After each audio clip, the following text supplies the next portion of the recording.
pledge and a prayer.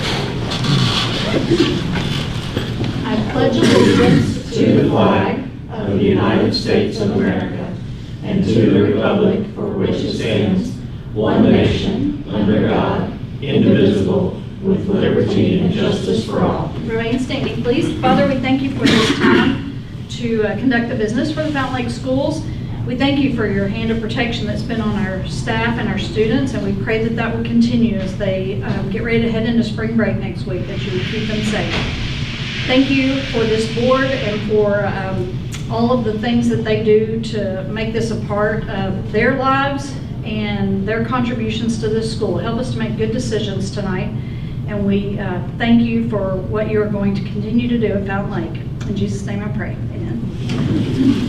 We'll call the meeting to order, and the first thing I want to do, if there are no objections from the board, I want to rearrange the agenda just a little bit. I want to take our new business and move it up after consent. And then we're going to take the Scenic Hills Solar Review, which is under item GA, and we're going to move it up to item A and just bump everything down after that.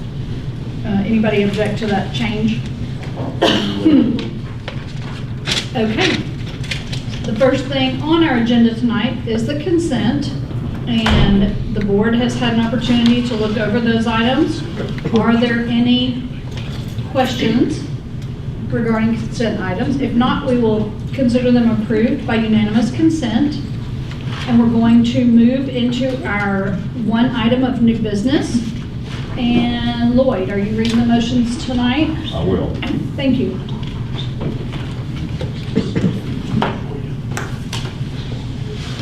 Motion to approve the Fountain Lake School District 2019-2020 school year audit, Kraft, Beach and Company. And the two. Yeah, we're going to do that one first.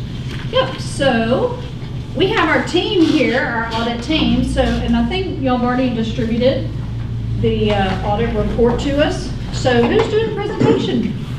Lindsay. This is Lindsay. I'm Lindsay Baker. I'm with EGP. I'm the audit partner there. And this is Todd. He was the audit manager on the job. So Todd started with us in October and rolled right into school districts and different things. So he has a good bit of experience doing school districts. Has worked on those for a number of years. So, I'm just going to kind of go over our audit opinion and then touch on a few things in the back of the report, and then I will turn it back over. So if you look on page 1, this is the first page with letterhead in the audit. So this is our independent auditor's report, and this probably looks a little bit different than what you're used to getting in previous years. There was a new standard that came out, professional standard for us, that kind of reorganized the audit report and also kind of expanded the language in the audit report. So now, as opposed to being on one page, it takes about 3 pages. So anyway, I will touch on some of the information in there. So in the past, our opinion has actually come towards the end of the report, but that's where we start with now. So for Fountain Lake and other school districts, we issue kind of 2 opinions, we'll call it. The first is an unmodified opinion on the regulatory basis of accounting. So since you guys are permitted to report on the regulatory basis under Arkansas State Code, we highlight that here. So these are not GAAP financial statements, which is why you see the second paragraph there that says an adverse opinion on U.S. generally accepted accounting principles, because they are not in compliance with that basis of accounting, which is generally what is used. So on the regulatory basis, we do believe the financial statements are fairly presented. We could not say the same under U.S. generally accepted accounting principles.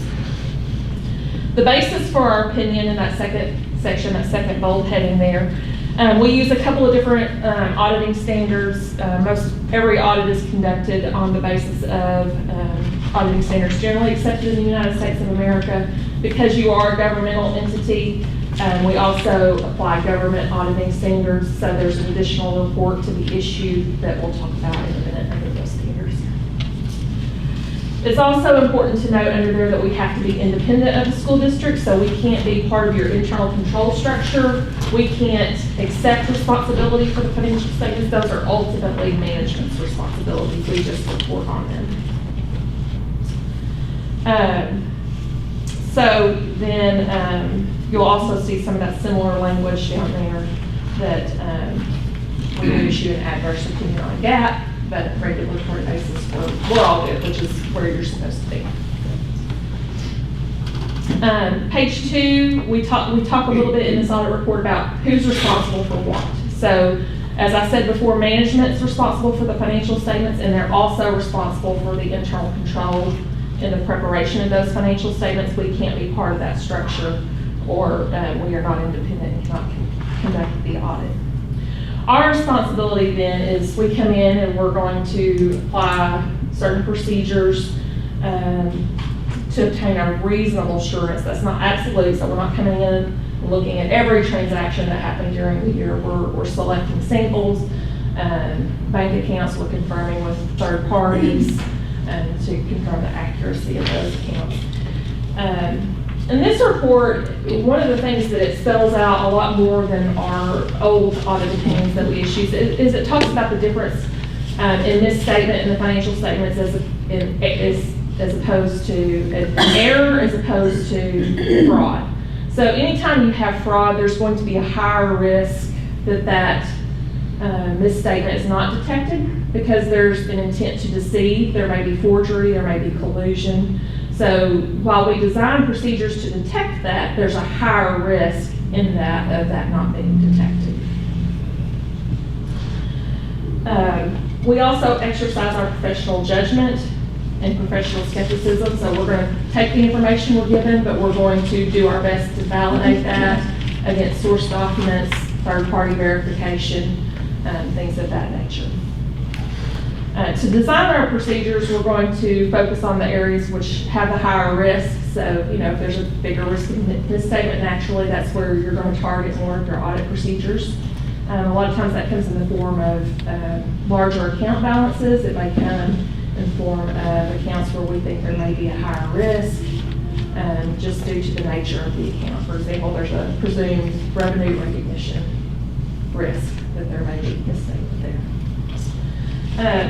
A lot of people get mixed up on this third bullet point. It talks about obtaining an understanding of internal control. So we come in, and the reason we obtain an understanding of internal control is to help us design our procedures. We are not coming in and expressing an opinion on internal control. If anything comes to our attention, then we will communicate that. Sometimes those are just communicated to management, but if we believe they rise to a higher level, they may be communicated in the financial statements or in a separate letter. So there's one thing on that we will talk about here in a little bit. We also look at accounting policies, any significant estimates, and then we also look at the ability of the entity to continue for a year after the financial statements are issued. And so those are all things that we are considering in our audit. Under the other audit matters section, you'll see, because you all do expend more than $750,000 in federal funds, you're required to have what we used to call a single audit. Now it's called an audit under the uniform guidance. So we're required to audit your compliance with the terms and provisions of those funds. So we do issue another report in the back related to that. We also state in here the schedule of capital assets. That is labeled as unaudited, so there's a supplementary schedule in the back. We don't audit that because under the regulatory basis, it doesn't go into your financial statement. It's just a separate set schedule that is presented. As far as the financial statements themselves, I'm not going to spend just a whole lot of time on those. I don't think there's a lot of substantive changes from previous years. I think there were a couple disclosures that may have been added to just kind of elaborate on the information in the front. But I do want to highlight in the back, there are a couple of reports back here. So if you will flip to page 18, it also is on letterhead. This is the additional reporting I mentioned under government auditing standards. So we are required to report on any findings we have in the audit on internal control, and then also on compliance. So there is one matter that we reported, and if you flip to page, let's see.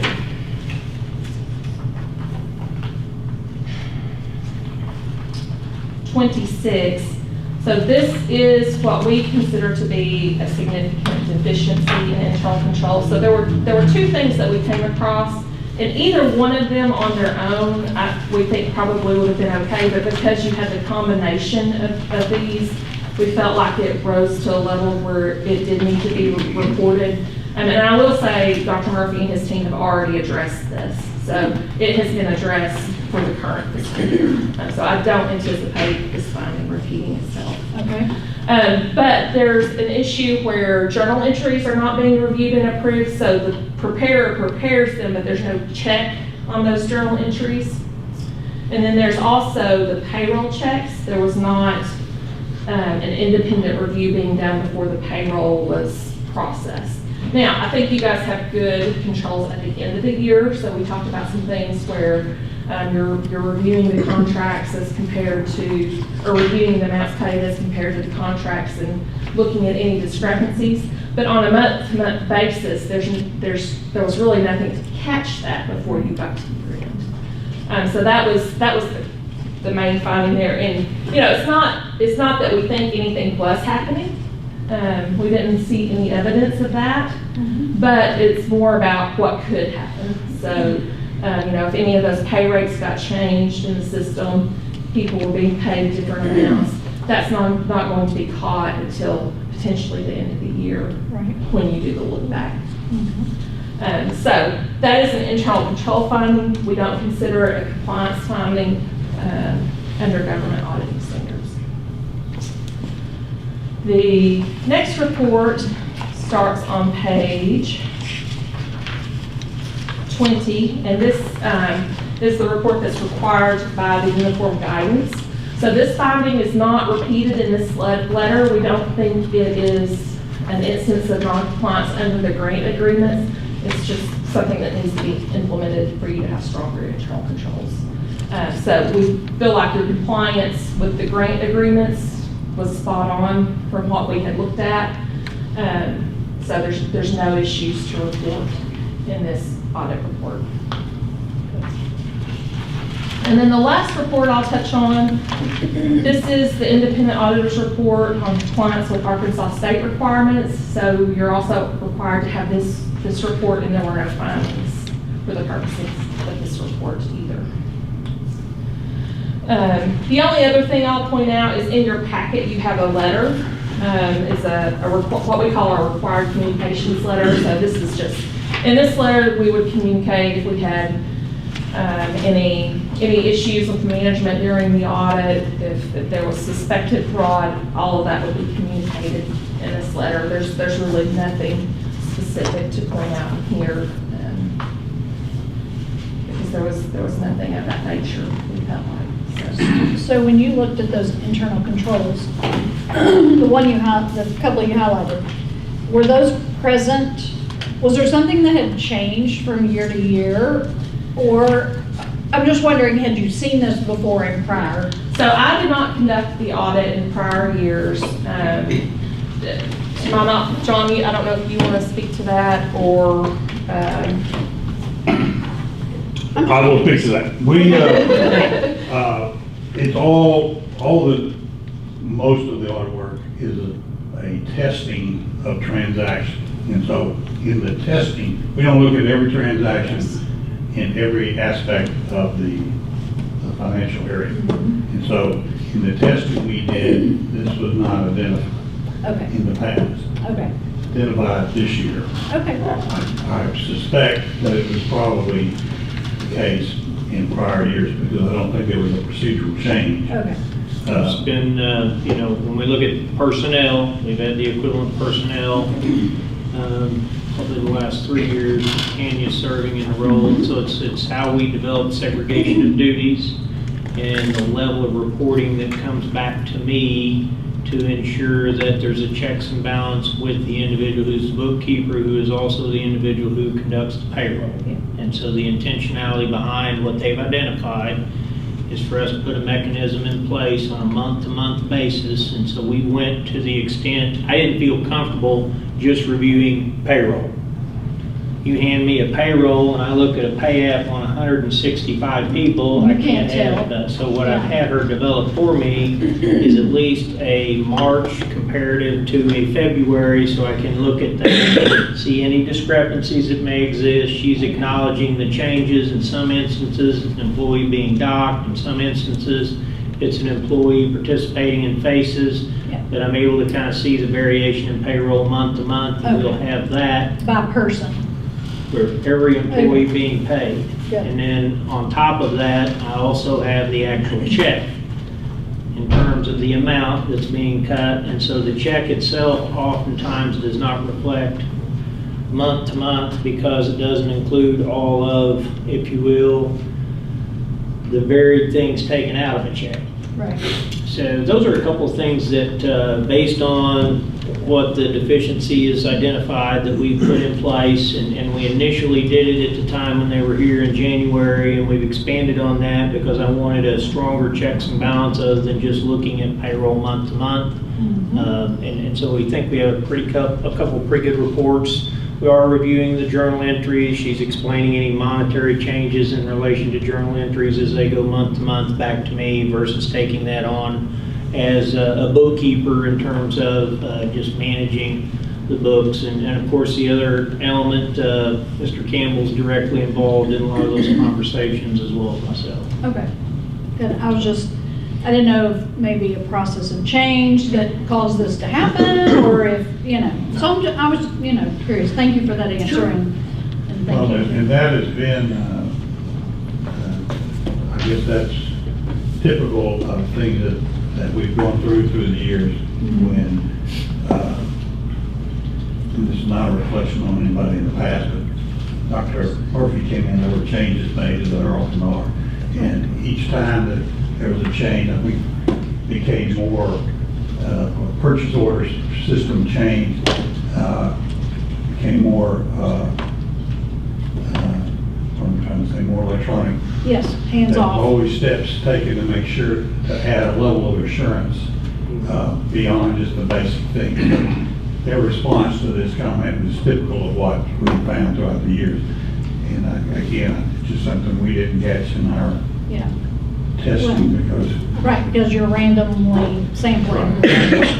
So, good. Thank you, John.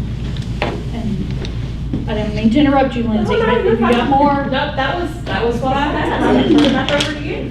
Good. Well, thank you for that. Do y'all, anybody have any questions for him? So copy of this audit will go to Desi, and then we'll have to answer.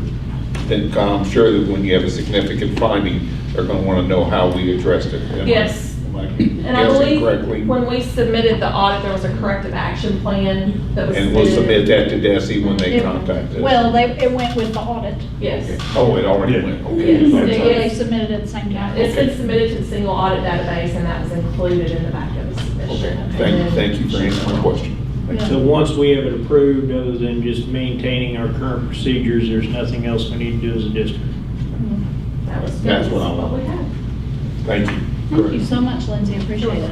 Appreciate you guys being here. Thank you. Yeah, we guys. appreciate y'all very much, and I figure y'all have to drive back to Little Rock or somewhere, wherever home is, so we appreciate y'all coming and giving us that presentation and the work you did.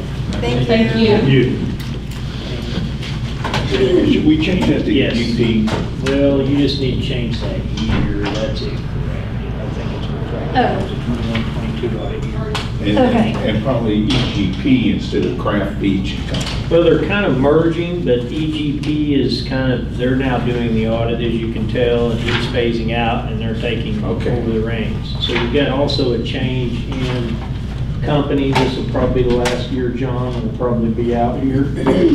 Yeah, I figure as you, Did we sign a retention letter with them for next year's Well, the audit? last time we trying to did, remember we what- did a 3 years. I think maybe we have another year left on the current agreement. And it'll go back out for bid again. So on the online version, the motion is correct. Okay. Is that paper copy that I read from? Yes. Oh, no, it's not. The link is The the link is 21. correct. The link is correct, sorry. So The when read we'll it change. as the link. So the motion on the table is to approve the Fountain Lake School District 2021, Yes. 2022 There you go. school year audit by Kraft Beach and Company, which is now migrating over to EGP LLC. All in favor, say aye. Aye. None opposed, that motion carries 4-0. Thank you for letting us rearrange that a little bit, and now we are going to talk to Mr. Halter and Company, and, or Hayden, or whoever's, what are you doing? We're getting an update. So we have an update for you on the solar power plant. Good. My colleague Carrie Kyle is going to walk through a presentation for you, but we are of course able to answer any of your questions, and we look forward to.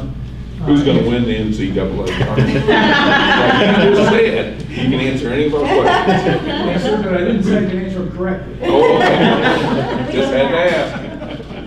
Sorry about that. All right, Thank Carrie. you. Thank you for having us. Yeah. You can move forward on the next slide. We've got a presentation overview for you.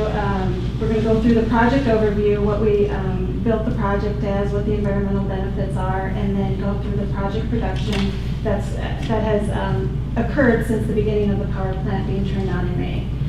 We'll discuss the billing status, and during this whole presentation, anytime you have questions, please feel free to ask. So we have built this power plant. It's a 1.4049 kilowatt DC fixed tilt system. You see it down the road just a ways. We just drove past it and it looked really nice and really great. It's performing exactly how we thought it was going to, and even better. The yearly production for the first year we estimated at 1.5 million kilowatt hours, and over the 30 years it's going to produce over 42 million kilowatt hours. What this means in an environmental standpoint is that you are reducing 30,000 metric tons of CO2, but not a lot of people know what that really equates to. So we have a few equivalency charts here. One is over 75 million car miles over 30 years that you're going to reduce and eliminate off the roads. And over 5,000 homes electricity you will supply for 1 year. So this is a great kind of tool to show your environmental savings. Next slide, sorry. Here's the project production that we've seen since May. We turned on in May, kind of middle to late May. There's a few asterisks here. You see May, June, July, August, September. We had the plant was partially producing at that point.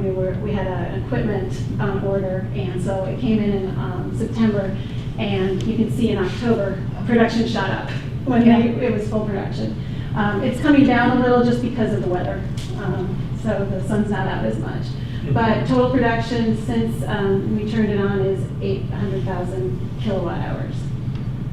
So we're seeing really great production for this power plant. Now the billing status. So we have started to receive a reversal of all the Entergy bills. What that means is they have taken the bills from May all the way up into January and have reversed the billing charges, and now they'll start applying credits to that. So you have a cash balance on all your accounts, and it's all of your accounts. I think there's 12. So you've got a big balance there on each of those, and now we're beginning to see that you're receiving the kilowatt hours that you produce, that 800,000 kilowatt hours. So going forward, we're just going to need a little time to let it process through, the Entergy bills process through, and we will be able to give you a spreadsheet that shows you your savings. And we've got more here as well. She's been helping Judy and Hayden with the analysis of this. And I mean, we're working through it every day, and we're calling Entergy when we have questions. So we're getting it solved. Good. Yeah. Let me also say that a couple things we know kind of unambiguously. First, every kilowatt hour that the solar power plant produces, you're saving money. We know that. It looks like to us that in the very near term that amount of savings is actually going to go up. Entergy has raised its rates. They are likely to have another fuel charge here in the very near term because of what happened last year with natural gas prices. So your savings will actually continue to go up because your price, of course, for the electricity is already contracted, whereas their rates are going up. And that spread is what you're saving without any expenditure by the school district. And the final thing is, because there was a lag in Entergy crediting your bills, you were making payments, right? Yep. And if you look now at the latest bills, you have very large negative, Credits. yes ma'am, credits or negative cash balances. And we would suggest that once we get to a point where Entergy has caught up with all the credits, we think you're gonna still have a quite significant cash balance, monies that you paid to them, that you can actually go get refunded. And we're happy to work with you to get those refunds because it is now well into the high tens of thousands of dollars, right, that have been paid to the utility, but Okay. you have banked. So once we get stability there, and we'll work with your team to do that, we can come back with your team and say, okay, this is how much you can apply to Entergy for a cash refund.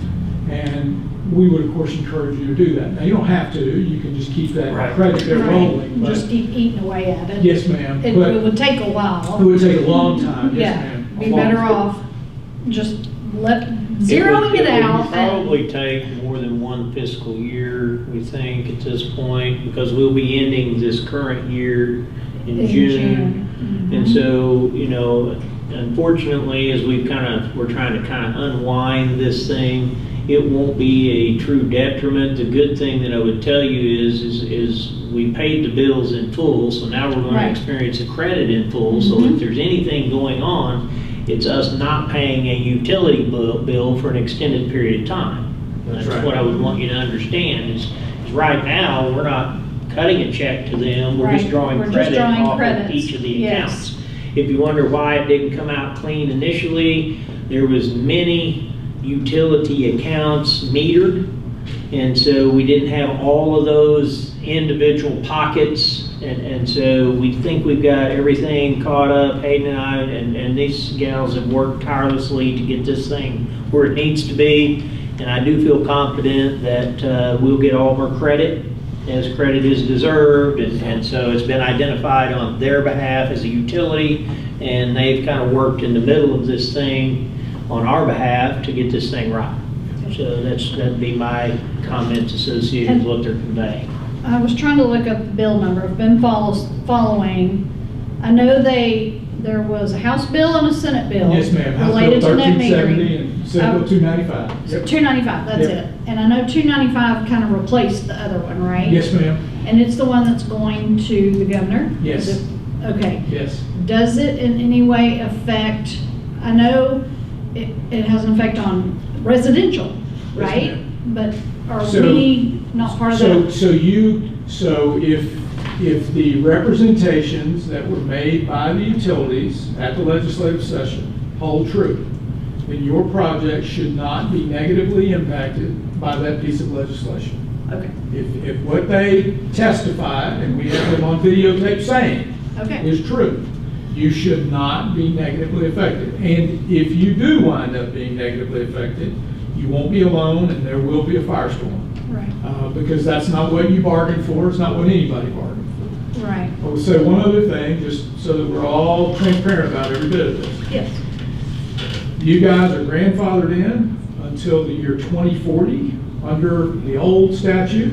okay, And so you should be protected from that. In fact, your savings, we believe, your savings will go up because utility bills have gone up more rapidly than we previously estimated to you when we went into the contract.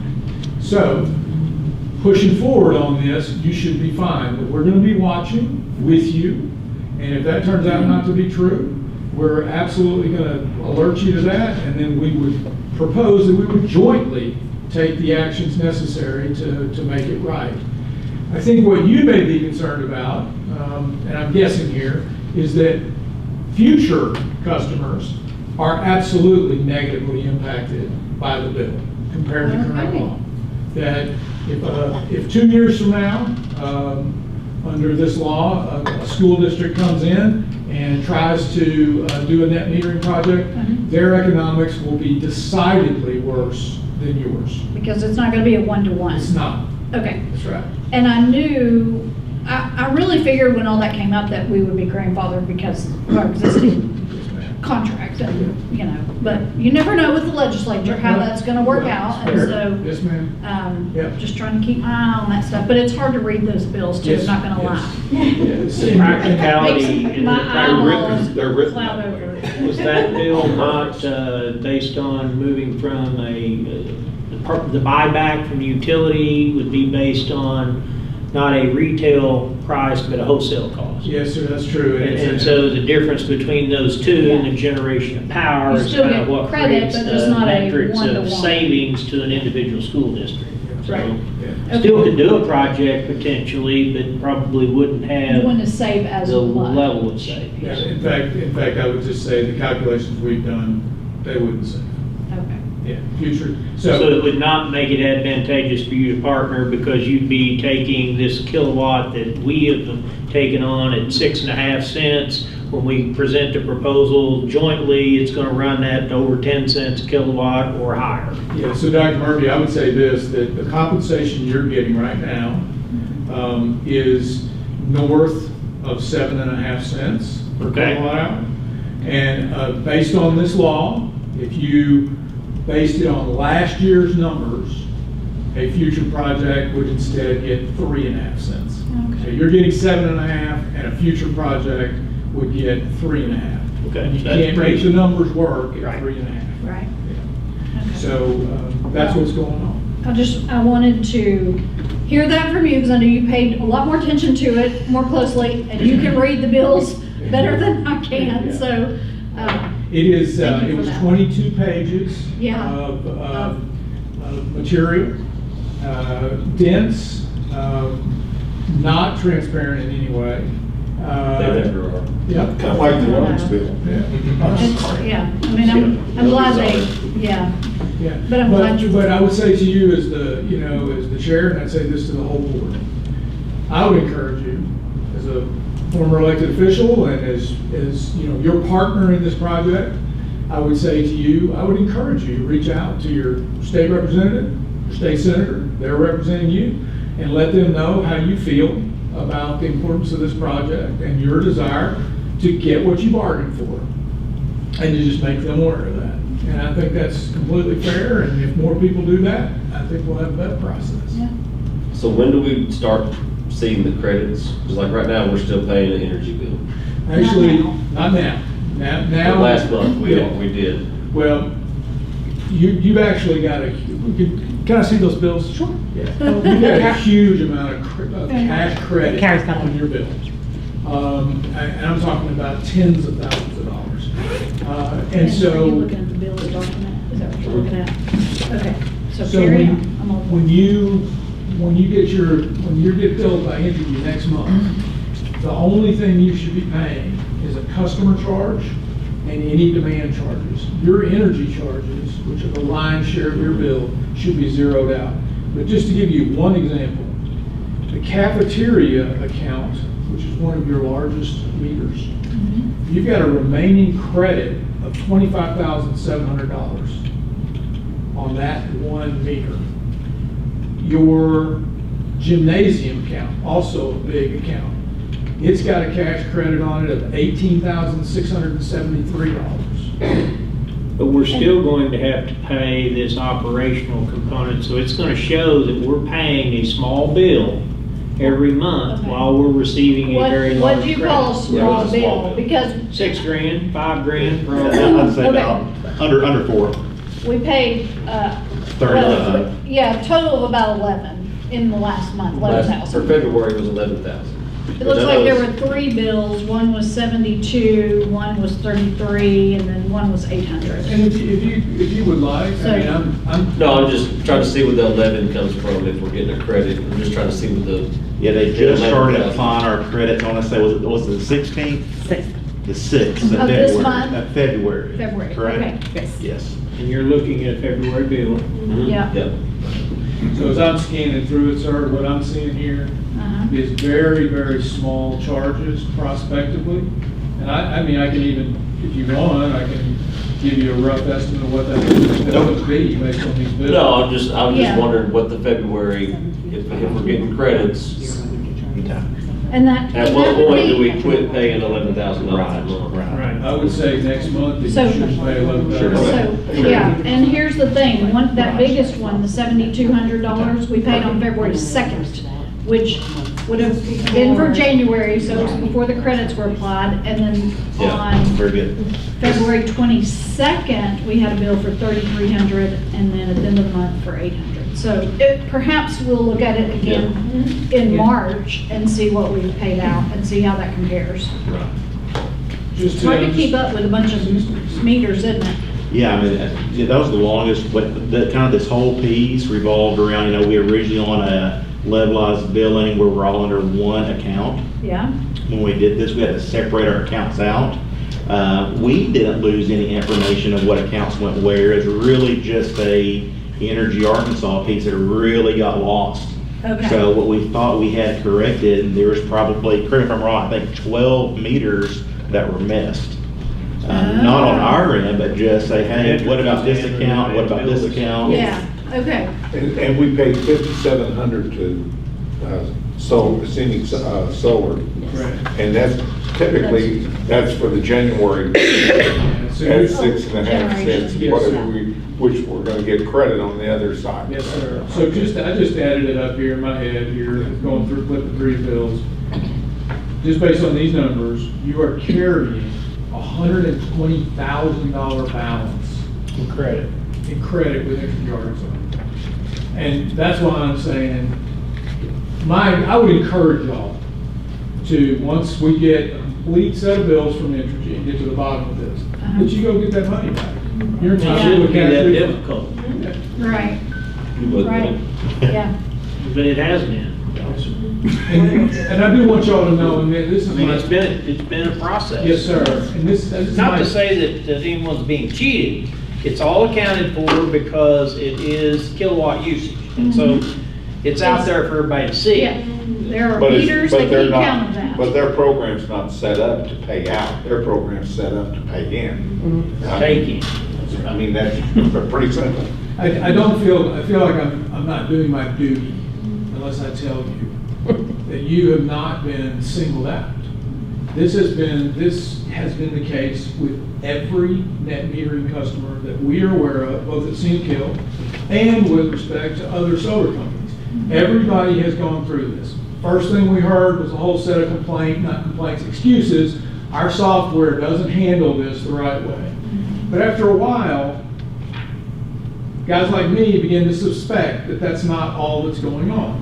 You have here almost a year's worth, 10 months worth of credits built up. Yeah. So that's kind of like an interest-free loan. It is. It I'd is. throw that in there. Yeah. Then I might start charging interest on based on current rates. I would suggest, Dr. Murphy, that it would be a fair thing, because I can promise you this. If you owed $120,000. You think there'd be interest charge? I think you have to Your utilities might be shut off. Yeah. That's right. You wouldn't get the 9 months, would you? No, that's exactly right. So we want you guys to know, we will work with you through this process so you get every penny that you're entitled to. Okay? But we also want you to know, you're not alone in having had these aggravations. Well, speaking from, I run into a lot of people in the village, and they see those solar panels. Yes, sir. And I bet you if I've had that question asked once, it's 100 times, are they paying for themselves yet? Right. You know, how's it going? Yeah. And, you know, I said, well, we're waiting for that information. So Yeah. I'm looking forward to it because those people want to know because Yes, sir. they thought we bought those solar panels. I said, no, it was an agreement. And I tried to explain that to them, so. Mr. Little, just do this if you would. You tell them that you are absolutely saving money. Now, there's a question about the timing of the receipt of that money back from the utility. But in this transaction, it is Saving money. mathematically a fact. You are saving money. I explained that to them, what we're paying and what we're paying Sandy Sullivan. Yeah. Now, but you're saving money, and if anybody, I'll tell you another thing. If you're getting a lot of this and somebody needs to explain to them, I'll go down and talk to the folks in the village. I promise you that I'm not going to spare anybody on what has happened to y'all. It's been a good project. Thank you. Yeah. Thank you very much. We appreciate y'all coming tonight, and that update was great. Thank you. Carrie. Thank you. Thank you. Now, am I saying it right? Mora? Yeah. Okay. Now try her last name. That one you won't get. The last name's tough, Veronic. Veronica? Veronic. Veronica. Veronica. Well, I hope we thank see more of you, Maura. Thank you. Hello. Bye. Nice to meet you. See you next time. Thank you so much. Sure we don't leave anything out.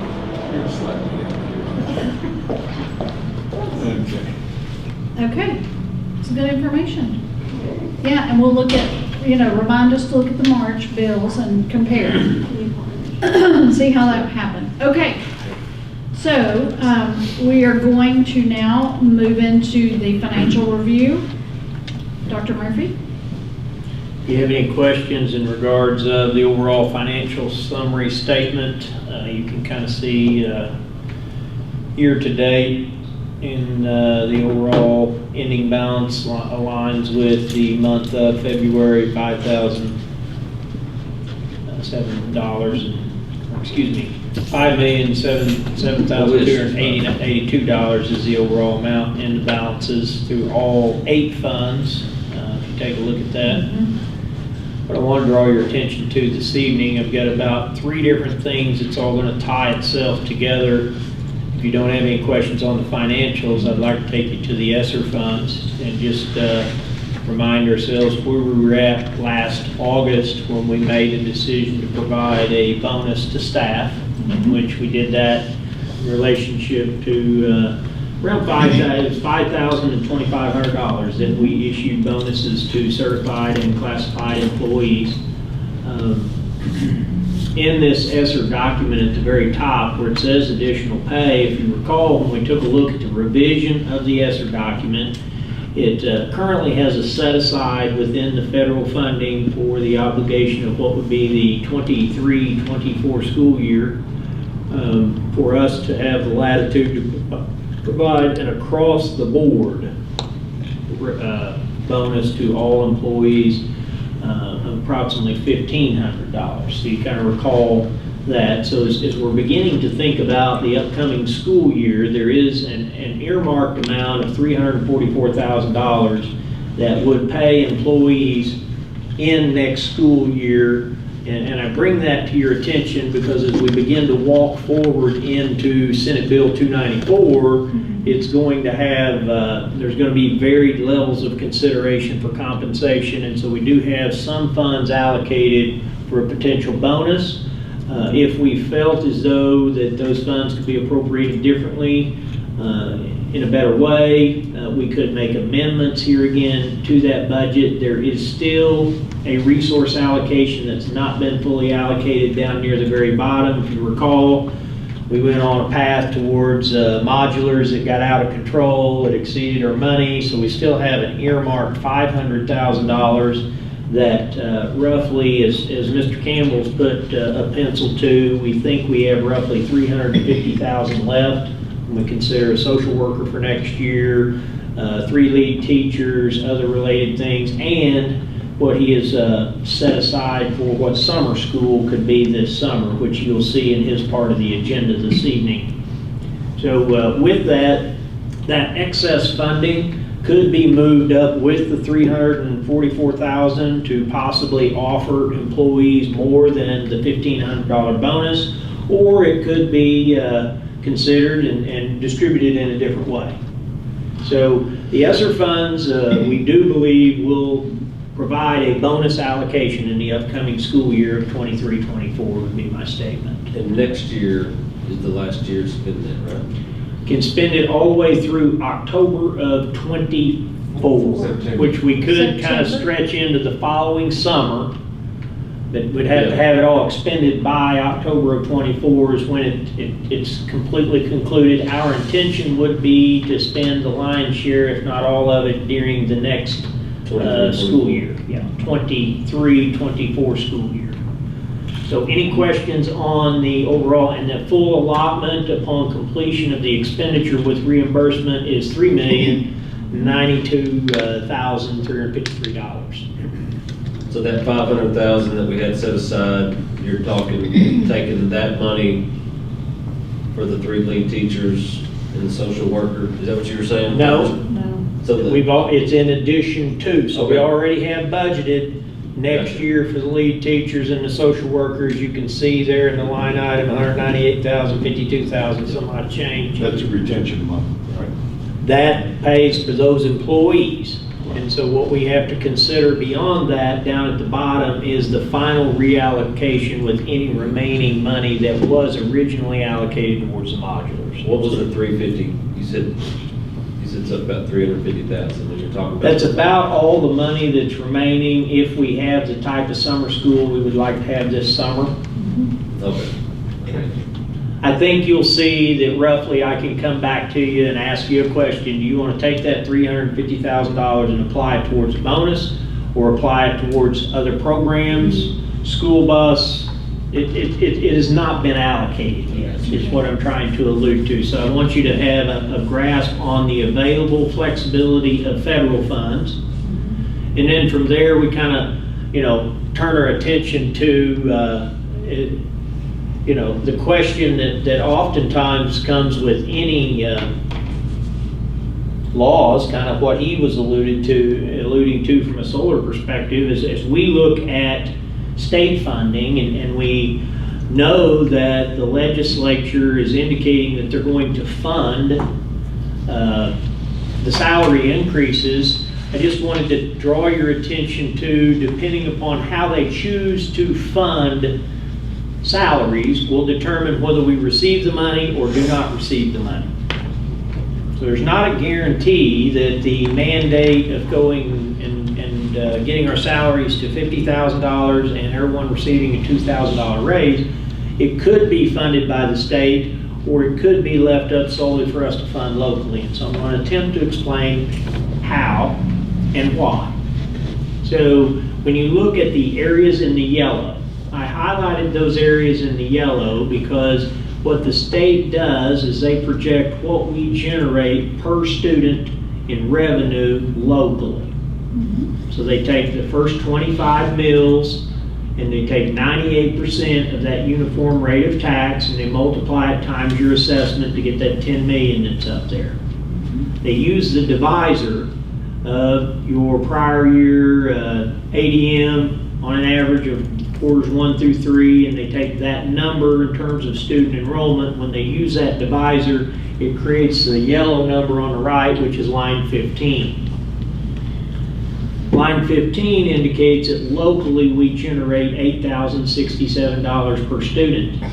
The state currently is funding $7,413 per student. And that's why That's we the thought- foundation funding. Right. And because our amount locally is in addition to what they're willing to fund at the state level, we are exempt from receiving the foundation funding because we're already receiving our fair share locally.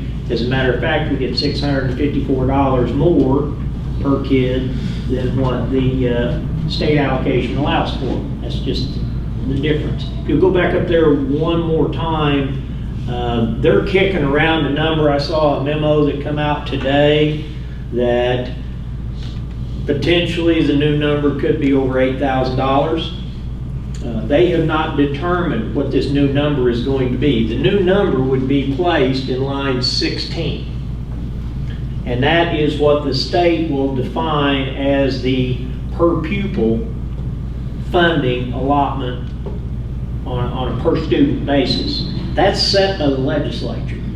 When they're doing the adequacy studies, they're making a determination as to what it takes in an ideal school of 500 students, based on a staffing model, based on student-staff ratios, based on a counselor or principal. And so they're redoing right now, if you haven't heard, the adequacy model. That in turn could have some influence on where they set the 7413, because the old adequacy model didn't consider mental health, other related programs. So they're trying to redo that, but to get out of the gate, they're trying to find a number to fund schools on for the upcoming school year. And when I say out of the gate, within, I think, another year, we should be able to see what the new adequacy requirements would be, and they would begin to phase those in. So dependent upon whether they choose to fund the state salaries through line 15, we would potentially be excluded from any state funding at all. However, if they choose to fund this in a funding category, if you recall, we had a situation where we were trying to, we qualified, I came to you pretty excited that we were going to be able to raise the median average, we were going to receive state funding, and we were able to obtain reoccurring money. As you can see it still sits there at $243,369. Line 47. That's line 47. If they come down and they create line 47 and a half, or they come down and create a line 48 and they indicate that's the LEARN's minimum salary of $50,000 and a $2,000 raise, the calculation would then kind of carry you forward to what we'll be showing you tonight in example 1, very close to that. So I'm going to stop right there before we go to example 1. Is there any questions around when we get to qualify for state aid or what a categorical is? I thought this was the best way to create that explanation so you could clearly see whether we're in the money when it comes to foundation funding. The other thing that I would tell you is when we do get into the money, if you recall, the foundation funding we received that one year was about $190,000 to $210,000, I believe. And that's been the only year we've been receiving state aid compensation within the foundation funding since I've been here in the prior this being 7th year. So we're exempt from line, what is 16. We are eligible for the categorical lines. So from there, we'll kind of take it to the next step and kind of walk through implications of Senate Bill 294. Because we are going to be in a meeting on Thursday with the Commissioner of Education, hopefully to learn more about the timelines of implementation of what we are prioritized to do by July 1, what will be July 1 of the next year, and the third year. I've kind of narrowed this focus to the thing that probably costs the most, quite frankly, and that's salaries. So the intentionality behind Senate Bill 294, if you recall, when I kind of showed you, there's at least 35 to 40 different topics in the omnibus bill that will be touched pretty dramatically in the educational arena. We're only talking about one of them, okay? So, and I'm not ignoring the rest of them, but this one here has the most probably significant financial implication to the district. So I always prioritize and wrestle with whatever has the greatest financial implication first. And hopefully, as we go into spring break with a little bit more information, then we can get maybe that priority list of things we focus on between now and the end of the year to prepare for what's facing us July 1. Does that make sense? So in example 1, this meets the threshold of the law. That means that every employee in the school district will earn at least $50,000 or be guaranteed a $2,000 raise. So if they're in that, like they're at 49, you might say, what do you do with somebody at 49? They go to 50 or they go to 51 because they're guaranteed 2,000. Well, what if they're at 47? Well, they go to 50. Because, and so somebody that's at the base level of our schedule, they get to go to 50. Anybody that's above that threshold of 50, they're getting $2,000. And so that's the minimal requirement of the law. What we're showing you here includes all of our employees. So if we do get the state categorical, the differences of roughly 7 to 9 people who might be paid out of federal funds, we would kind of eat that compensation difference because we want all of our people to earn Right. the minimum of either side of this standard, whether they're paid out of federal money or state money. So this is kind of, and here again, the other thing I'd make with this is certified employees only that we're kind of discussing. We still have to take care of the classified. Right. So that kind of gives you a framework of total cost of the district. Tanya feels pretty solid that that number will get us within probably 5,000 of where we need to be as a realistic impact moving forward. What we've done, and it's probably even closer than that, but because we are looking at every employee's salary currently and then looking at their salary moving forward, it determines their pay level. And so where I would kind of engage you at this point, knowing that's the minimum, before we look any further, the other thing that occurred in Senate Bill 294 is it no longer required a salary schedule to exist that had any step experience in it at all. Correct. So that's a big philosophical difference. The other piece that's not listed here in terms of certified compensation that I can't speak to extensively tonight is the potential, depending on whether they qualify or not. We still do not know who all will qualify, but we do know that there was a lot of conversation prior to the passage of the bill that merit pay for student performance increases could be up to $10,000 in addition to this compensation, along with the potential, I don't know what all the rules and regs will have on mentors, but that was something else that was put out there. That as could a be a different local way. effort cost. No, those two things Those would be bonuses. state pay. Okay. Yeah. So we don't know whether it's going to be a changing of the money and we issue it and oversee it, or whether it's going to occur straight from the state based on whether you were the teacher of record of students taking state standardized tests. We don't know. So that bucket of money is separate from what you're looking at here.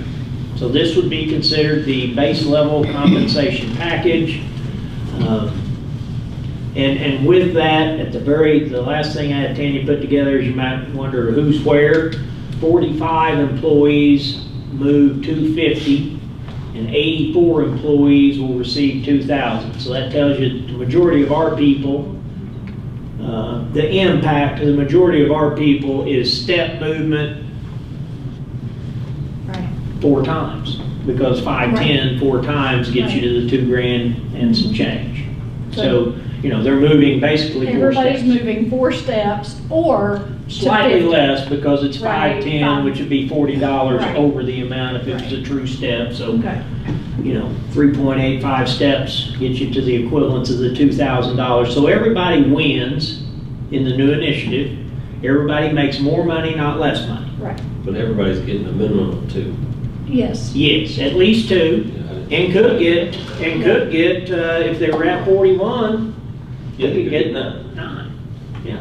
Mhm. So that floats everybody up. The thing that I would also tell you that does is that does the exact same thing for some of our neighbors who are paying far less than us in terms of starting salaries. Right. It levelizes the playing field. From district among to district to districts. district. Right. I have one question, and I'm not sure we know the answer to this, but if not, maybe we can get an answer, after the meeting or whatever. When they did the teacher salary equalization funding, that line 47, they came up with somehow they calculated $185 per ADM, right? Was our allocation sufficient at that point to what we had to expend? I'm just curious, counting. The allocation, we rounded up slightly, if I recall. The allocation would have covered, we went up $2,000 on the base, is what we went up, and that allocation covered us roughly just short of $100. So we were right at 1,900 and Okay. maybe it's 1,800 $75 of the 2,000 in the increase. But It was within $20,000. But when you show the calculations, in all of these examples, you add 23% cost to it for the fringe benefits of retirement and Social Security. Right. So that wasn't part of their, I'm saying, I'm just trying to think how, you know, were we short last time if you counted the 23% fringe? No, that got us, we were calculating the fringe, and so we were at a point, do we want to do a $1,900 raise Okay. or a $2,000 Okay. raise? And so we went ahead and made it 2 to Okay. get us to 41, so That it in- was, we weren't shorted any more than. Your calculation Yeah, included included fringe. fringes at that time, yeah. Okay, So this calculation, we think, will be a little bit more different and slightly more accurate because they have the ability to pull the 190-day contract of every certified employee in the district. And so their intention in this given instance is to really not pay based on an arbitrary number, but to pay specifically what's allotted to that district to get you to those 2 minimums. okay. Now, we may go to a meeting on Thursday, and I got a new answer for you on Friday. Right. Gotcha. We do not specifically know at this point in time how it will be calculated, nor whether it will be paid in a categorical or in the foundation fund. Right. We just do not know. Among your conversations with area superintendents, is everyone pretty much looking at this as a bare minimum? I mean, is anyone over the 50,000 base? Lakeside, Lake Hamilton? I don't think any of them are over it. 50,000 Most base. everyone that I've talked to, until they have a better understanding, first of all, let's remind ourselves that we're about a month into the entire process. Right. Not quite a month, Well, just a since couple you weeks. first had the Since a couple first weeks reading since of the signature. bill. Right. So we need to get into the rules more deeply, the distribution of the funds. Those things will help us a little bit in terms of understanding, one, what is the projected allotment that the district, it'd be much easier for you to make a decision doing anything other than Right. minimum if you knew what kind of money you were going to be supported with by the state. But So- when did they, when is the deadline to issue contracts for next year? We Well, have to have those done. I mean, that's the nothing, thing. any normal is gone. Right, Okay, so technically, if you didn't issue a contract by a certain amount of time, someone was already, they were automatically rehired. right. So that was the window of technically, I think the May 1 window provided assurance of, you know, what we tried to do was issue those contracts as soon as we had access to what we had in terms of compensation, but we have very seldom ever issued them prior to May 1 contracts. Right. So, But with, I know that's just a lot of questions, but, No, you know, it's you're okay. gonna have to, we as a board are gonna have to make a decision about whether we go with the minimum or anything above it pretty darn soon, because contracts have to go out. right. And, So here's what I tell you in terms of timeline. I presented these numbers to you intentionally during March, so you could chew on them for a month. We could kick it around. I'm gonna meet with PPC, kind of talk them through this process, show them exactly what we are discussing here tonight on Wednesday, and then follow up with them, come back to you guys, with the understanding that at this point in time, it will be reckless in nature to dive into a deep pool of an unknown. And so this is what we have to do. right, And so we know, looking at this is something that we're going to do, whether it's funded by the state or not Exactly. funded by the state, we're going to do this. correct. So all contracts will be written in the context of what you see right here Okay. as a minimum, with an understanding, depending upon what we want to do beyond writing the contracts. An example of that would be $2,500 or the exact amount of money for if you obtain your master's, if you obtain your specialist, or you may say we're not gonna do that for a year, we're not gonna honor advanced degrees. If you do that, then you're not allowing those individuals that are in the middle of a degree program. Right. They earn the degree, they earn access to the money that they were looking at, and now that money is no longer offered. Right. So that could be an example of an exclusionary measure to just the very minimum. Does that make sense? Mm-hmm. So we have to write, this could be a really long conversation, but, so we have to write that as a minimum. So the people you're talking about, like, so we have to have a schedule. No, we don't have to have a schedule. We don't have to have anything. Okay, so what do we do with the ones that have already been here for 25 years that have a master's or? They They stay. get a $2,000 They raise. just Right. get a $2,000. So they So get, the contracts, think of it in this world. Don't think public school anymore. Think of the people that work for you and, or they're hourly though, but I mean, you're negotiating an hourly rate, but the employee is going to be issued a contract for a lump sum amount. okay, I got you. Once you get beyond the current year, then at that point in time, if you have no schedule, our biggest challenge that Mr. Campbell and I have talked about is hiring in the following year. So if you don't have a schedule to place anyone based on experience, you could have a person who applies for a job, and without anything in the schedule, the only thing we'd have to offer them is $50,000. Correct. I mean, Those are just things that but we in will have my to world, you could evaluate. offer them whatever you want. And if we enter into a I'm just saying. different Right. philosophy. You're trying to get somebody, if somebody's coming in, let's say in August, you know, we need somebody, Yeah, but you're gonna open up a whole bunch of can of worms if you do that. I mean, But this is the current staffing model, this cost. Yeah, what this does is this gets us to a point to issue contracts where everyone receives this minimum. But my point is the only way to control this cost, as we look at our balances and we go forward, is we either reduce staffing, is the only way to control this cost. I mean, Well, if this we is receive the the- bare minimum, what we're gonna pay, $520,000.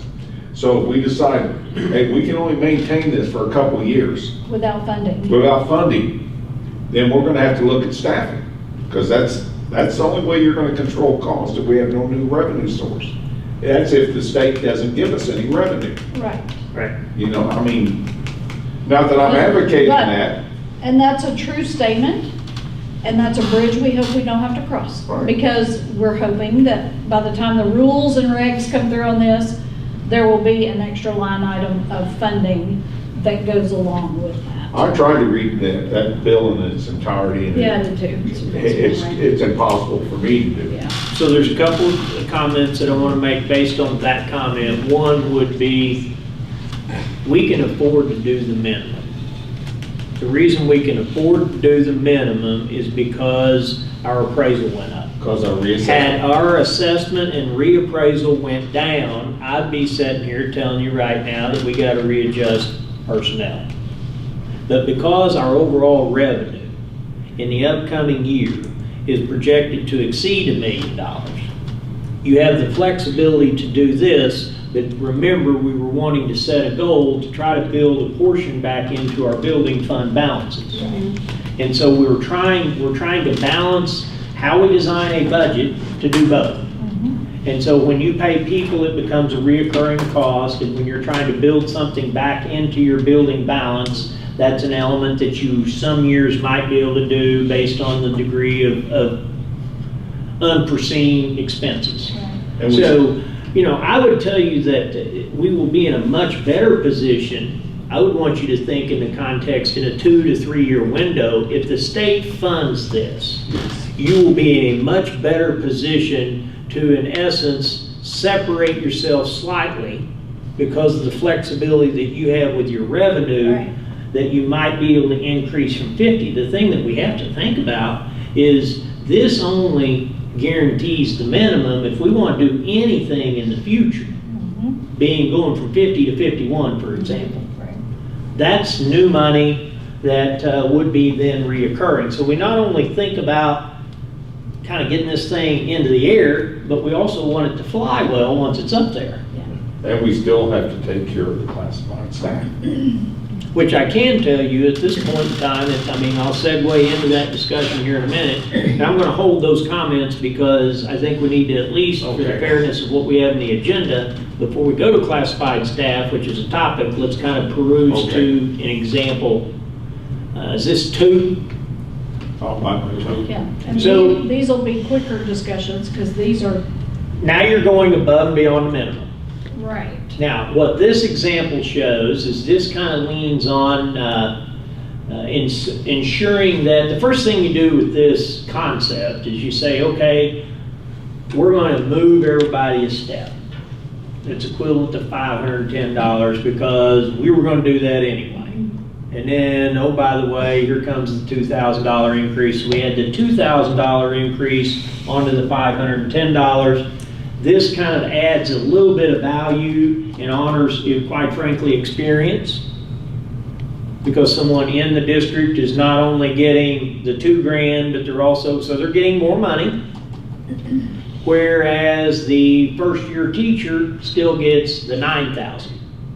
It doesn't offset and make them equal, but it at least takes 84 people and puts more money into 84 people's pocket because I showed you who we affect where based on the 50 and based on the 2,000. Does that make sense? So that's a concept that goes slightly above the, and it doesn't require scheduling because we're going to set those salaries and contracts for every employee in the school district, excluding the chair where I'm at, with these requirements. Okay?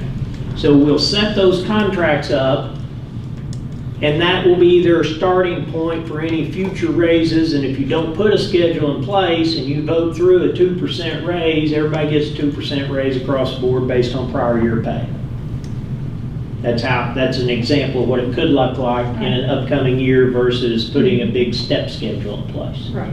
And we do have to have a schedule in that amendment. Yeah, the good thing about the schedule that you have, there's no definition to it. So you can really do whatever you want to do and call it a schedule. But you have to call something. Yeah.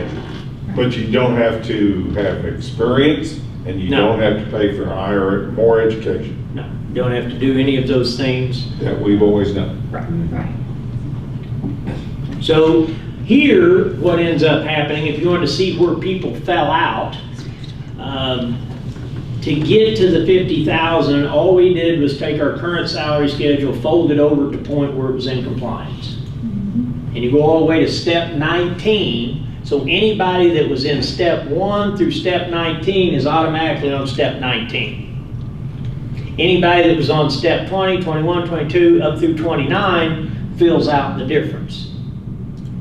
So that gives you an idea of where people fall. This schedule doesn't cost a whole lot more than the other schedule. As you can see, they're all within, that's 567, I think the other one was 550 something.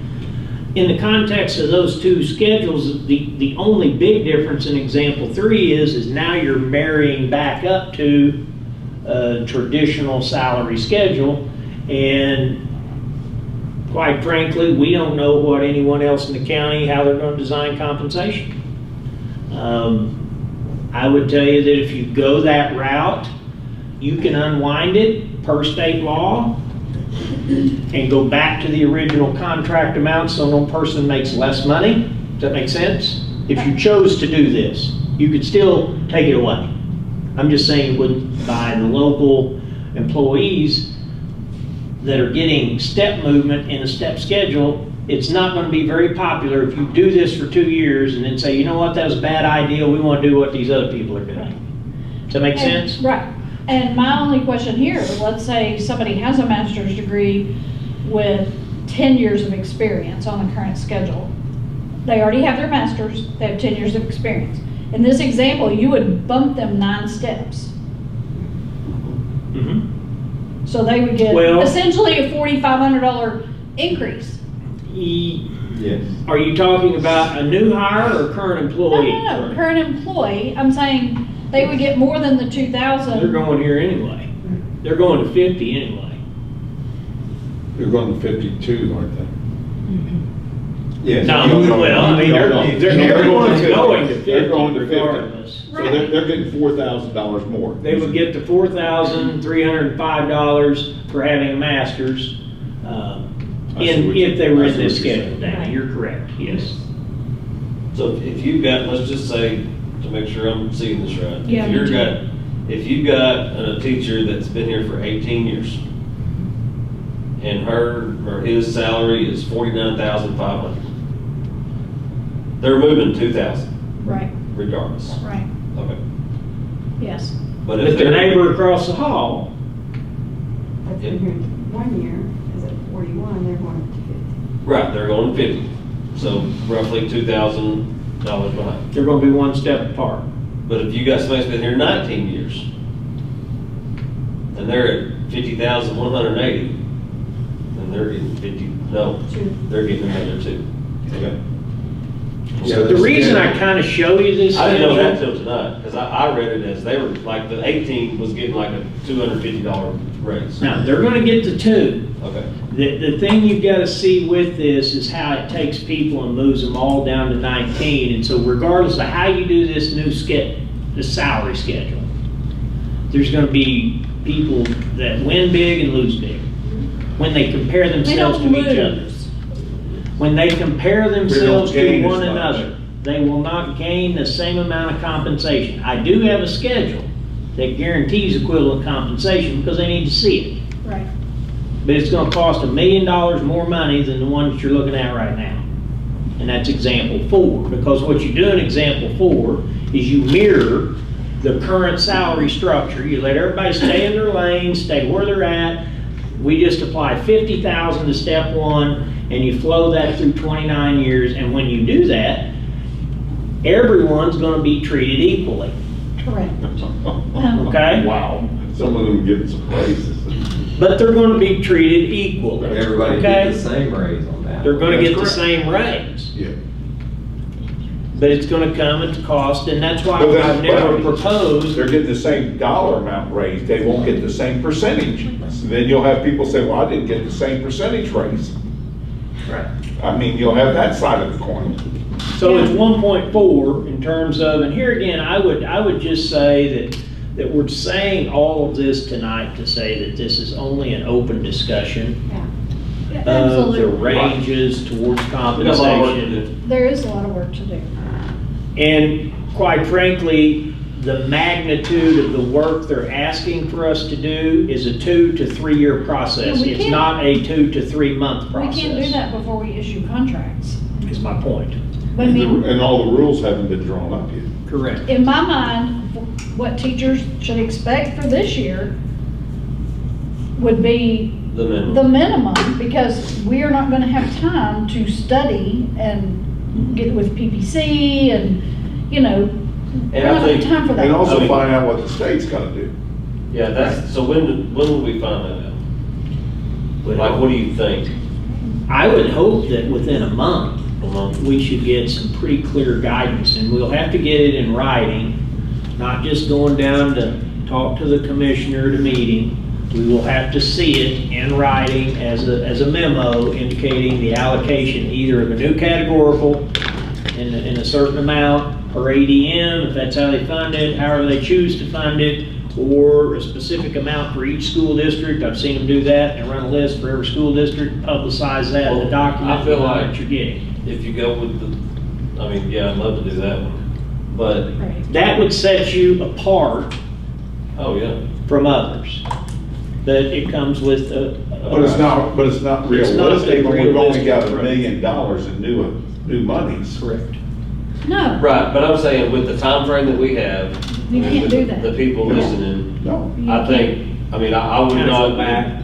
if I was them in their shoes, I wouldn't want anybody to just jump to something and then figure out in a year, you know what? we can't sustain that. I'm glad you got it for that year, but now we're going back. So I would rather start out low, figure out Yes. our funds, what we Yes. got coming in, what changes with the legislator, what we're gonna end up having to be out of pocket. But you gotta also think about, Right.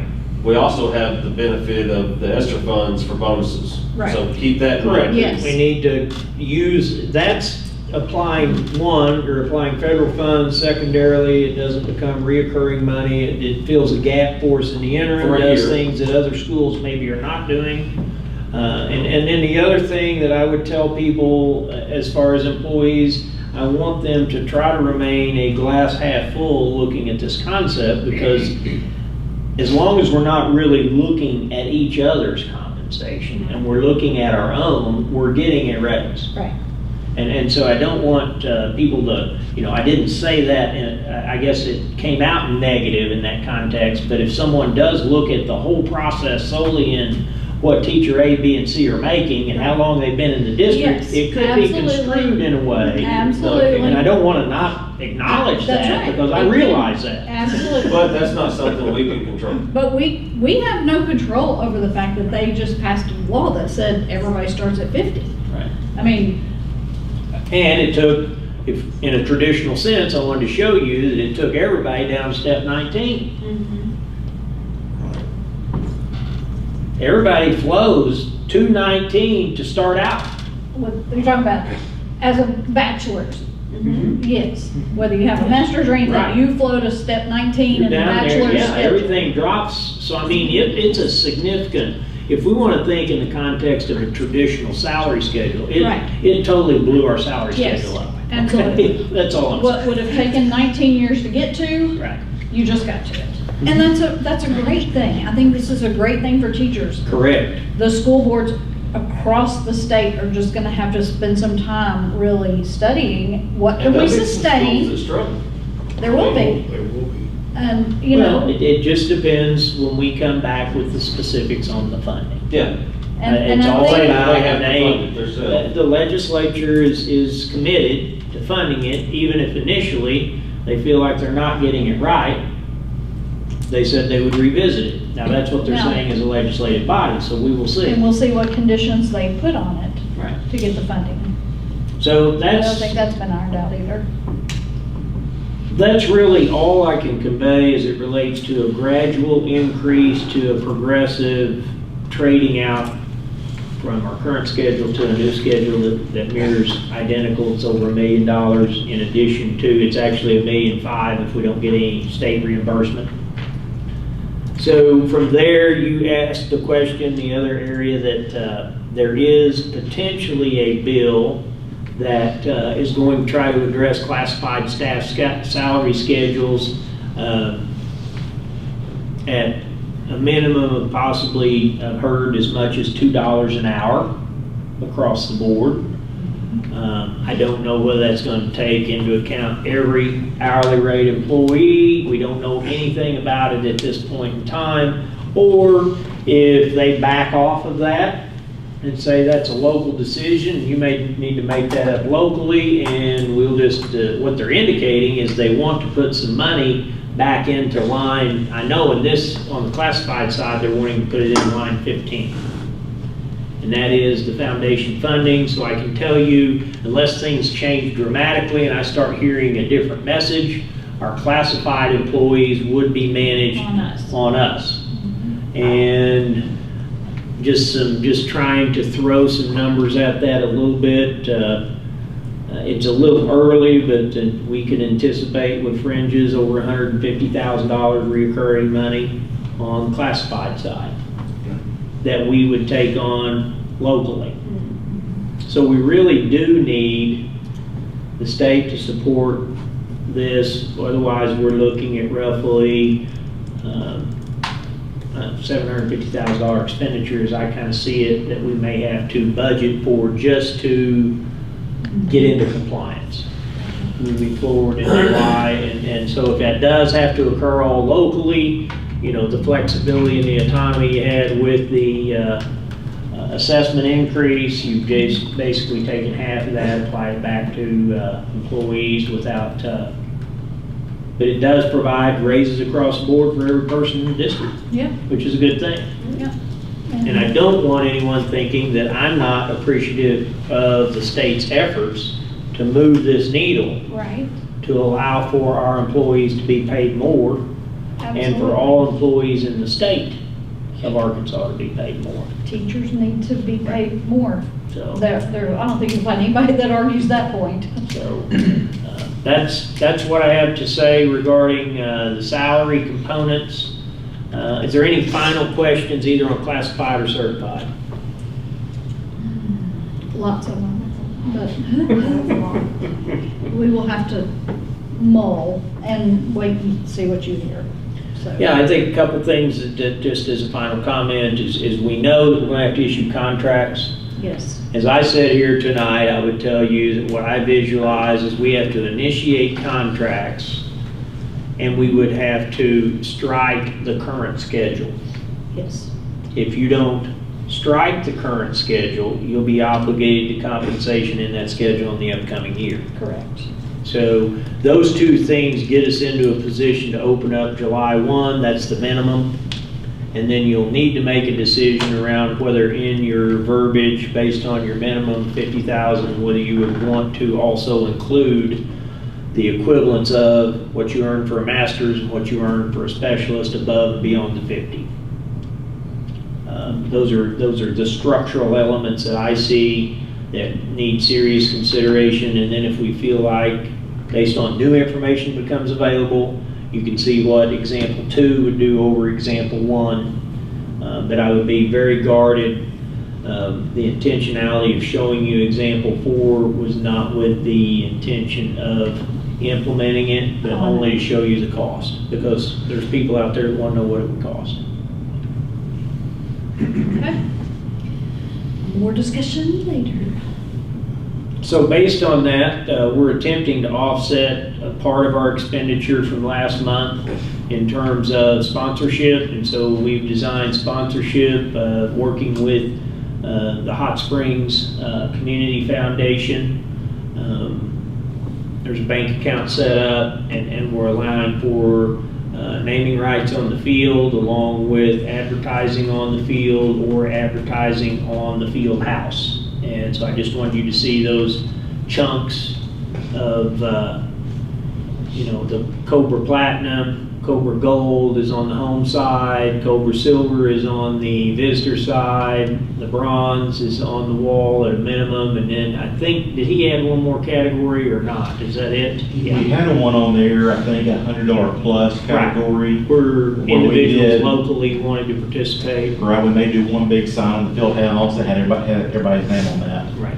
So we're trying to give people who want to participate, and I bring this to your attention because if you know a business that is interested in participating, we're needing to get their logos back, and then look at the disbursement. We're going with a 4-year process of collections, and that gives them access to the field. It's a 10-year warranty with a life expectancy between 12 and 15 years on the field, based on the product purchase. So here again, that's the infield. We'll also be getting a track around that as well. And that was total cost of the project based on the track install, as well as a new turf being laid.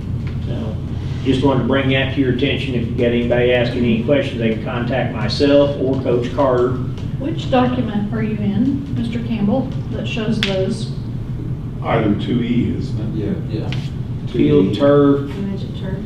fundraising. So we have any, Fundraise, that's Have what we I thought done I was anything in. yet? What page is it on? Image of turf is the one where it's under. Is it in the image of it? Yeah. No, it's Oh, is in it the not? turf, it's in Well, the there's field two- turf fundraising. Image of turf. It's only one And then the page. other one, there's 2 different links right there. What page is that on? the notes? You see the contract. Either one, it's I just see a it. one pager. I see a 6-page contract. Are you looking at notes? I'm looking at the field turf fundraising. Right. Is it on the agenda? Well, they're both linked on the notes. I mean, they're linked in both places. Yeah, I don't know what you're looking at, Go to because your it's main- just go a to your one-page agenda. PDF. Go to your agenda. Hey, Dr. Okay, Murphy. so the one that's linked on the notes I've got a big. is a 6-page contract. Yes. The same We wanted titled you- link Right. is That a gives you 6-page contract. access, for a public view perspective, Okay. we wanted to allow Okay. people to see those Gotcha. 4 columns. The contract itself is on That was confusing. Is Do it we the same have any, name? do we have any, the start date now? Can What? I bump the start date up On what? for that? Oh, that would be something we need to also communicate as we've talked with principals, and based on everything they've got going. They will start, we will secure the field and they'll come in, weather permitting, and they'll actually begin the tear out on May the 15th. Okay.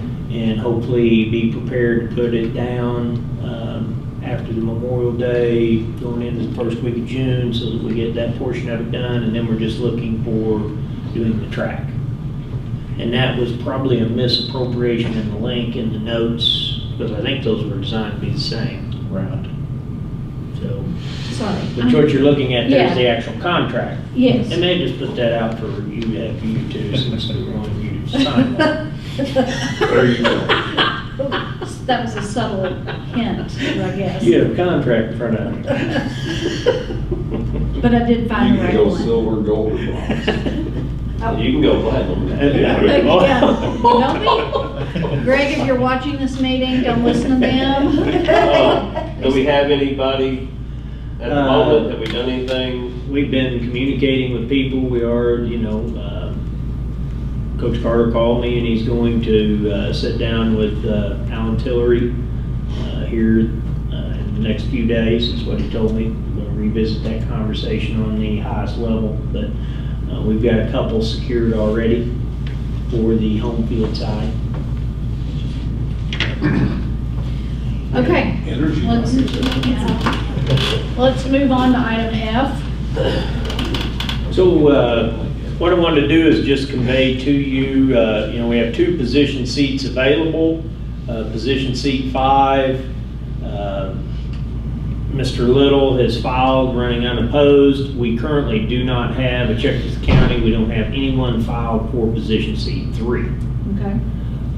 How that typically works is you move through the process until the completion of the board term. Elections would be for the May is when we have our elections. Upon the completion of May, you typically restructure and reorganize your board in the month of June, at which point in time you need to probably move, you would have a vacancy because no one is filed.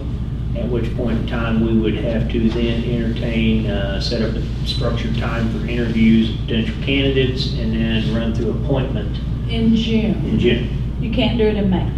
I think at the discretion of the board, you could possibly go through the appointment process. It would not allow that individual appointee to assume the position until the position is vacated. The position won't be vacated until May is concluded. Until the end of May. But Yeah. I'm thinking Now, if you want to go through the process. in May so that someone So you could could put somebody in participate a chair in June. June, I Yes. believe you would have the discretion, that's I the think we board's can do discretion. that. And it has a 1-year appointment till the In next the election. appointment process, I think the appointment allows for them to serve in that until the next identified election, at which Yeah. point in time they would serve, if elected, would serve the remaining years in that position seat. Right. And I think just- it's 2 years. Yeah, but understand there's also a bill out there to change school board election Right. stuff. So it's still active and floating around out there. Right. I don't There's a know- House I don't- bill and a Senate I don't bill. know, it's- Independent. Neither have made it out of the committee onto the floor yet, have they? I think they're still in committee. There's one of them out. I thought one of them was out, Okay. but it was not the first one, it was the second one that was Well, filed. one of them That took requires off the board partisan. members to file partisan, No, either that Republican or one's- Democrat. That one has not come out of. Okay. But the second bill that was filed Where took you- out the partisan piece of it Where and left all the other things Length the of term same. is no more than 8 years, For, 16. so it moved to It's a 16. it's a 4-year term, but you can't serve more than 4 terms. Okay. But anyway, just understand, we'll That have bill to appoint has somebody, been but amended and rewritten several times Then- since January. then we may have new rules to contend with. So they can serve Right. until we What find out what the we're rules are. describing right now is current policy. Right. Mhm. But I think we should look for, if anybody's listening online or knows anybody that might be interested in serving on the school board, you can, we'll publish, I think we have to publish, don't we have to publish a notice in the paper or something? Yeah, we'll go through the entire process. I just bring it to your attention here tonight because I had Robin check to see filings, Mhm. so that's current status of filings. Yep. So you begin with who's filed, and since we have an open seat, then we'll have to take those next steps as we kind Yeah. of move forward from April to May. So we've got time on the issue. Yep. All right, Hayden, you're finally up, and we want to say welcome back and Well, congratulations. thank you. Yep, glad to be back. You might be a little sleep deprived, That's but, right. you Actually, know, not too you've bad. stayed awake so far through the meeting, that's great. We're both doing not too bad regarding sleep, so we're, knock on wood, right now it's going pretty well. Good. So we did the solar review. Second thing is, I never really brought this to a board level, but that we do annually have our state inspection. Couldn't really get the screenshot to work perfect on that since their webpage is, you have to scroll over to screenshots, but everything passed. We're all in compliance. They just inspect anything from water meters to roofs. So pretty much A to Z. Who does this? This is from the state. That's it. Okay. Yeah. Oh, So we okay. do this annually, so, you know, water heaters, like I said, everything from A to Z mechanical on campus. Backflow valves. Backflow valves, so there's a huge checks and balances on the facility side. But we passed with flying We colors. passed, we did, yeah. He always compliments our campus on cleanliness, Good. building quality for their age, so pretty good score. Second thing is time clock. We're looking at this on the classified side to start rolling out on the support service side first. We haven't made a decision yet. We're looking at time clock plus right now. We are also looking at frontline and maybe leaning towards frontline just because we use them now for absenteeism on our teacher side of things and classified as well. Is that a software program or is that a physical time clock? It is a software program. We could do physical time clocks. We're going to go But to they the can software clock side. in on the computer? They could. Okay. Yeah. This also, you know, you're kind of hearing the audit. This is another element of internal control because we do have a transition and checks and balances where we take a time card, same person doing the time card. Right. We sign off and approve a physical time card. They calculate compensation in hours, and so you roll this through. This could create an additional internal control so that the system will only pay the approved amount that is approved by the supervisor. Right. And it also takes an Takes error, takes a lot of manpower Yes. out of the process. does that as an automated Yes. calculation, so it would Yes. return some time back to the payroll position as well. Yes. And that's pretty much all I was gonna say too, just three bullet points on it, just, time accuracy in general, time savings, and then just convenience. You know, we're Yes. still doing paper, so we're pushing paper copies for all, classified staff, Yes. including faces, you know, including any type of extracurricular if you're a classified staff member, So but they- just cleaning all that up. They will clock in on the computer. Yes, a tablet, we'll do iPads at every office, is what we would do. But we'd still approve verification of time. Right. But the supervisor would approve that. Yes. Correct. So it doesn't take away the checks and balances that you know, one person checks in 9 people is what you might think in the context of checking in, but you'll have your own password. Correct. So they'd have to have password verification of your information for somebody to check someone else in. So it's got kind of its own checks and balances and terms of doing that. It's going to be different. And some will view, you know, it's not an issue of trust, it's an issue of efficiency. Absolutely. Is what I would allude to Right. there. I don't want people to think that we have a trust concern, it's more of an efficiency concern at multiple levels. And- I'm sorry. You did it. Well, I'm familiar with ADP. That's who the DOA uses for 500 employees. And you clock in on ADP, they have their own time card system. So- Similar. So this is a third-party calculation in terms of the time. It won't do the payroll. No. It will input the data. And ADP It does doesn't not. do your payroll. No, out it there. just changes it to a payroll Yeah. officer Yeah. Okay. who verifies time and. And that's what we would then be doing here. same What's, thing. what's something like that cost? So right now, just for the classified staff, we're at $253 a month. And again, that's just our quote from TCP. I'm looking at one other program called Frontline. And we probably maybe go on that direction now instead of TCP in the last day. So this has been me and Tanya Bowen sitting down doing these demos with these 2 vendors.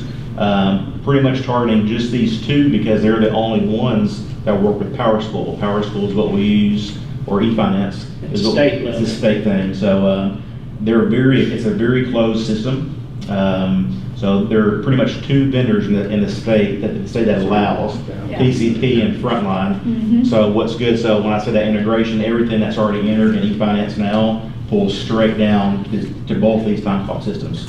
So just all the, TCP was the $253 a month? yes. Frontline, you don't have a Don't price? know yet. We just heard some things about TCP today. We reached out to Lake Hamilton and Cabot, Mhm. and they're both running, they swapped from PCP to Frontline. Okay. So we're gonna do a demo of Frontline probably this week or early next week. Okay. All right, moving on to your school safety grant. Yep, so our grant amount is a total of $150,000. Dr. Murphy, myself, and Chief Riley, we have met twice about this, talking about just what we want to apply for. I kind of made this easier so you can read this. I'm going to submit it a little bit different. If you look at the estimated cost item or column on the far right, you'll see R and new. When I submit this to the state, I'm going to have those R and news removed. Gotcha. But just make it easy for tonight. So R is for reimbursement, and then new would be something new that we're going to be, getting funded for. Haven't done yet. We have not done yet. Okay. So priority one items, the way they have this structured, you can read it above, you have to have all priority one items completed before we move to priority two. So A through I, we feel really good that we have all those items in place. We just implemented visitor management system, School Pass, this past school year as a qualifier. So that's your item B under priority one. So that's a reimbursement of $6,900. Mhm. We feel very confident that all classroom doors, I'm going to say just classroom doors, lock across the entire campus. That $8,000 new would be just for middle school. Middle school does currently lock. It's just when they put that door in place, those locks in place, back when they built the building, they did a double pin where you can lock or unlock from the outside and inside. So just to alleviate confusion, is my door locked or not? If the door is closed, the door is going to be locked for the system that we're going with. That same system we have across the campus right now. So it's called a storefront style lock. So from the teacher's side, as long as the teacher's door is closed, it's going to be locked. Of course, you can still have a key override from the outside. So that'll be new expense. Moving on down, back in November timeframe, we brought to you a intercom proposal for $34,000. That is a qualifier, so we will be getting reimbursed for that. Good.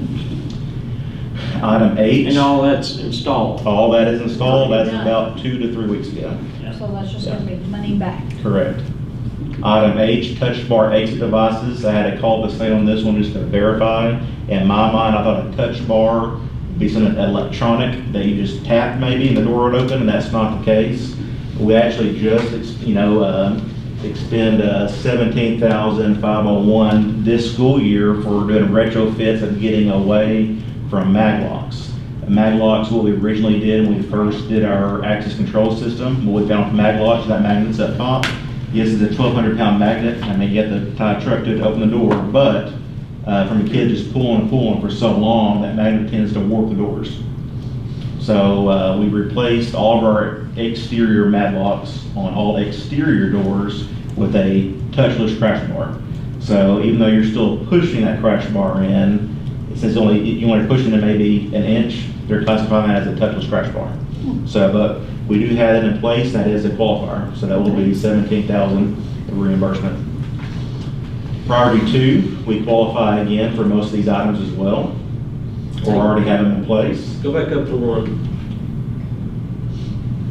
On the I, in place. So on that one, we had exemptions on that. So we sat through a meeting where all they want you to do is have barriers in place, so to eliminate foot traffic coming on campus.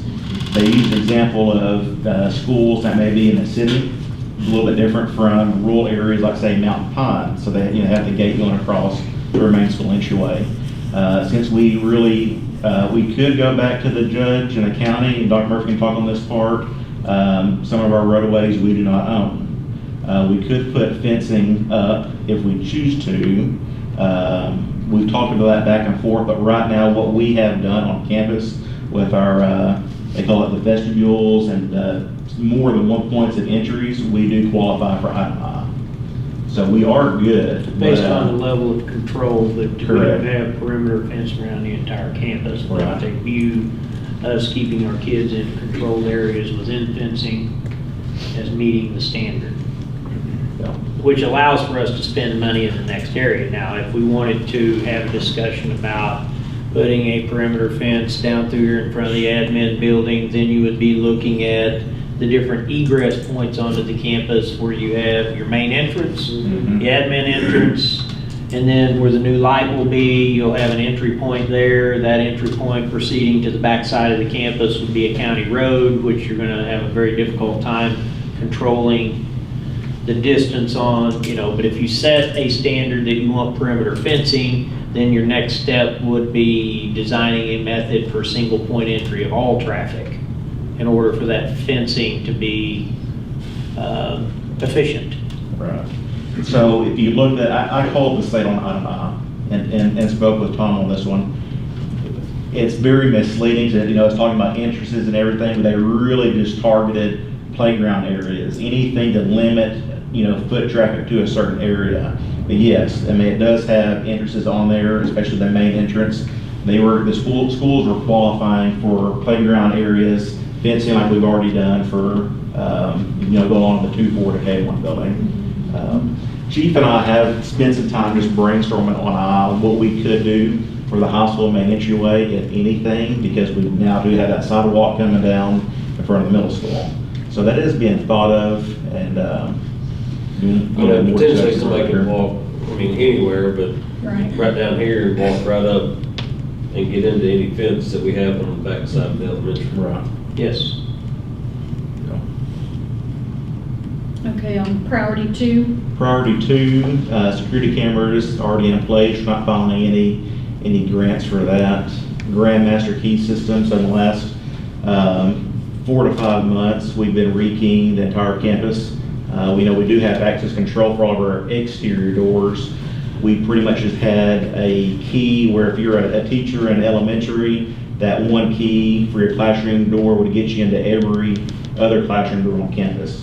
So we changed to a grandmaster system where pretty much that teacher is limited down to their own building or surrounding areas where their key would work, a cafeteria, would work a safe room A, things like that. We're going to be keyed multiple times, if that makes sense. So that is a qualifier. So that's $19,200 that we'll be getting back. Item D, what we will be new funding for is shatter resistant film. And it is exactly what it says, shatter resistant. This is not bulletproof film. I think it's really, really expensive when we start going down that path. We would love to. I mean, you're talking about for one window, say 1 4x7 window, you're $18,000 just for that one window if you choose to do bulletproof. So this is a film, just like how you would apply a window tint to a vehicle. So they come out and do a pretty thick window tint. Looking at the brand Expels we're looking at right now. So anyone walking up to your main building offices or lower laying classroom windows would be more of a secondary approach, but just addressing office areas first. And any glass windows like the K1 for where Jennifer sits behind, that'll be protected as well. So if anyone comes up with a bat, throws a rock, they're gonna be sitting there, beating the glass for, 5, 10, 15 hits before they just be able to get in. Versus right now with our tempered glass, one hit the bat, someone could be in. Most of our buildings have the secondary doors, which really help protect the egress into our buildings. But so the exterior windows, interior door, the secondary interior door would all qualify for this shatter resistant film. Dr. Murphy asked me, I think during our admin meeting today, what do we do about our window tint that's already on our buildings? This would apply under or on the back side of that window tint. So the tinting will not be going away. Good. Last thing I had on here was item E. We have 6 school buses left, and they should be getting addressed during spring break, and that's a qualifier for new cameras on school buses. We've already replaced them all but 6. and prior year expenditures that do not qualify, but for this school year, we have spent $18,000 on school bus cameras and hope to have those installed during spring break. And I plan to send this grant off tomorrow, would be the plan. Just wanted you to see it first. Good. Since we're talking about school buses, I have a question. Okay. How many buses do we have that don't have AC?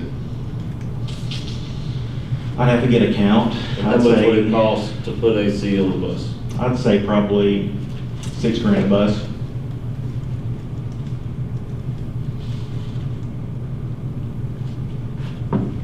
When you get that, just Yeah. send me the information, I'll give it to the full board. Okay. Let all of them see it.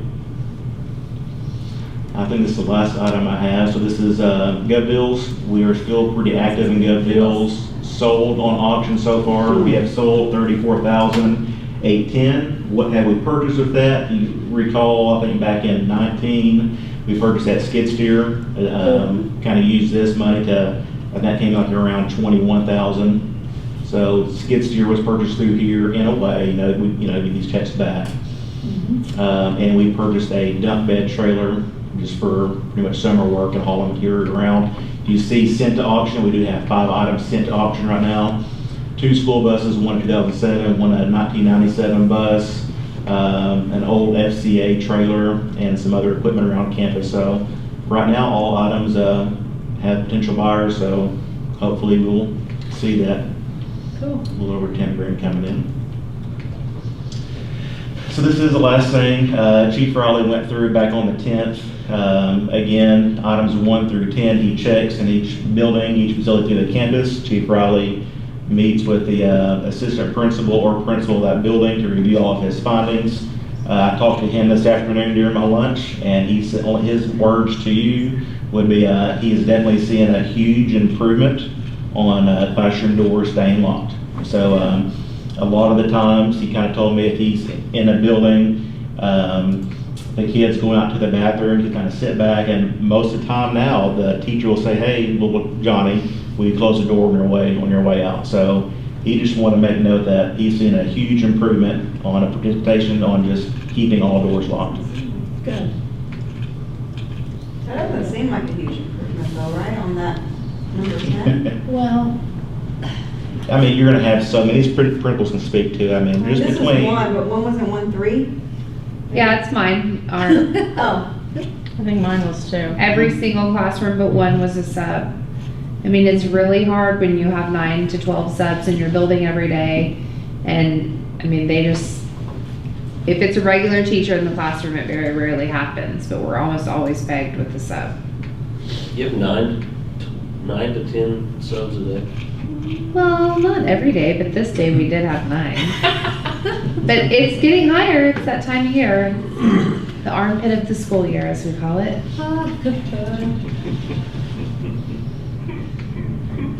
but I'm glad that Chief thinks it's, he's seeing on a Correct. day-to-day Right. basis improvement, because this is a snapshot of once a month. Right. So, Yeah.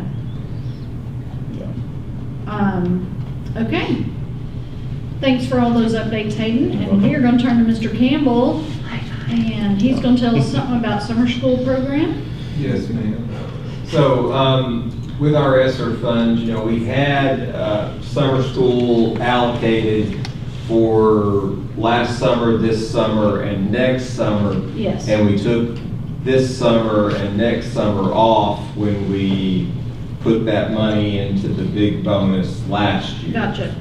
So now that we didn't buy the portable buildings and we have that $500,000 that we need to reallocate,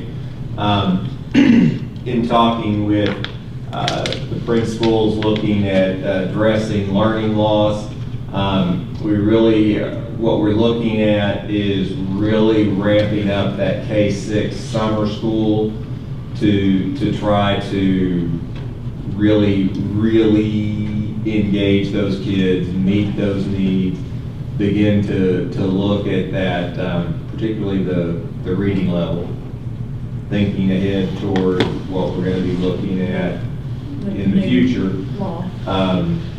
We can't keep 66 students in 3rd grade. Right. So going, and we don't have to at this point. But, so we're looking at ramping up summer school, looking at 16 days of summer school in June, basically full days, because we think some of the reason for our attendance not having as many students involved is that it's not all day. So that age student, if the parent can't send them somewhere for all day, they can't send them because they can't come get them, they can't leave them at home. So we're looking at filling their full day. But then to ask teachers to be here all day, we normally would pay $30 per hour, and so we're bumping that up, proposing that to be $40 per hour. And so that's the dollar figure based on having 3 teachers per grade. All of those numbers, the number of teachers per grade is dependent upon the number of participants we have, so it's not carved in stone. Right. We're not going to guarantee these teachers and then have 25 kids in a grade. No. So it's dependent upon the number of students, but we're to develop some sort of budget. We went with 3 per grade. That's figuring about 60 kids per grade coming to summer school. That would be awesome. Yeah. 10 paraprofessionals, $15 per hour. We want to assign someone to be the summer school director, pay them $500 more to be the summer school director. You see the 23% salary and benefits, and then we have about $30,000 in materials and supplies, activity fees, because we would try to do some fun stuff on the Thursday each week in addition to having about a half day of instruction. And then transportation costs, and we would pay that out of ESSER 3, and that would be about $195,000 is what we're looking at with that. And then the 7-12 summer school would be basically what we do now, the credit recovery type summer school. I don't know that it would be all day. The hours would be determined, because there you have a little more flexibility in the kids getting here, not being here. So the hours would be determined, the number of teachers would be determined, and because that's really supervising students working on online instruction, because it's credit recovery, they've already been through the coursework. We would pay our regular $30 an hour and $15 an hour on certified and classified. We pay that out of local funds, so there's no dollar figure attached to it, because it's all going to be determined based on demand and need. So we have to submit an amended ESSER 3 budget next month anyway. So we'd like to include this 195 in that, and then probably come to you, as Dr. Murphy said earlier, with some sort of $650,000, $700,000 in some arrangement of retention pay for our folks. So that's kind of where we are right now. Yeah, except, does that new law out forbid retention pay? I don't think you can call it retention pay. The new law is a state level law. The ESSER funds. They'll let us use it. Is ESSER wise. Okay. Yes, so Gotcha. we'll have to, here again. They didn't want us calling it bonuses last year. Okay. So that's why I said. Federal wants you to call it retention, state wants you to call it bonus. Merit. So will the summer school be mandatory for some? Or just volunteer for all? What's the thought? It would be, it could be that it could determine whether or not you're retained. Okay. So that it would be mandatory or You retained. you'd be retained. I think. You talking about the credit recovery? No, sir. No, K we're talking through about six. K through 6. At least through 3rd grade, right? You could have mandatory. And we've had that for several years in the past, too. We usually look at our data and students, probably anywhere between March and May, and determine who needs to attend. And do you have good participation when you do that? I mean, we usually have anywhere between, I don't know, one year we had close to 75 to 100 kids. Last year was a lot less. Last year, we didn't have very good attendance. We could never pinpoint 40 why we maybe? didn't have good attendance. It wasn't really good last year, but Okay. But you do make it mandatory for them to This will be the promote. first year we've tried to do it all day. We usually roll buses, at a quarter to 12, kids are off campus. On the elementary, you said, or are you thinking 60 kids per grade? Could be up to that. I mean, that's just what we're budgeting for. Now, they're gonna be here all day, are we feeding lunch? If the kids don't come, we're not Yes. hiring the staffing model. We're gonna hire a staffing model based on the number of kids that attend. Right, but I'm talking about like, We- the only reason to attend, No, No, not just retention, learning loss, enrichment. enrichment. Anybody can come. Yes. Anybody I'm just can. thinking how many, you said we get 75 to 100, that's that was total, like K4. K through 4? Yeah, in the past, that's been the most. But we have a lot that just want to come for enrichment too. Yeah. Free daycare.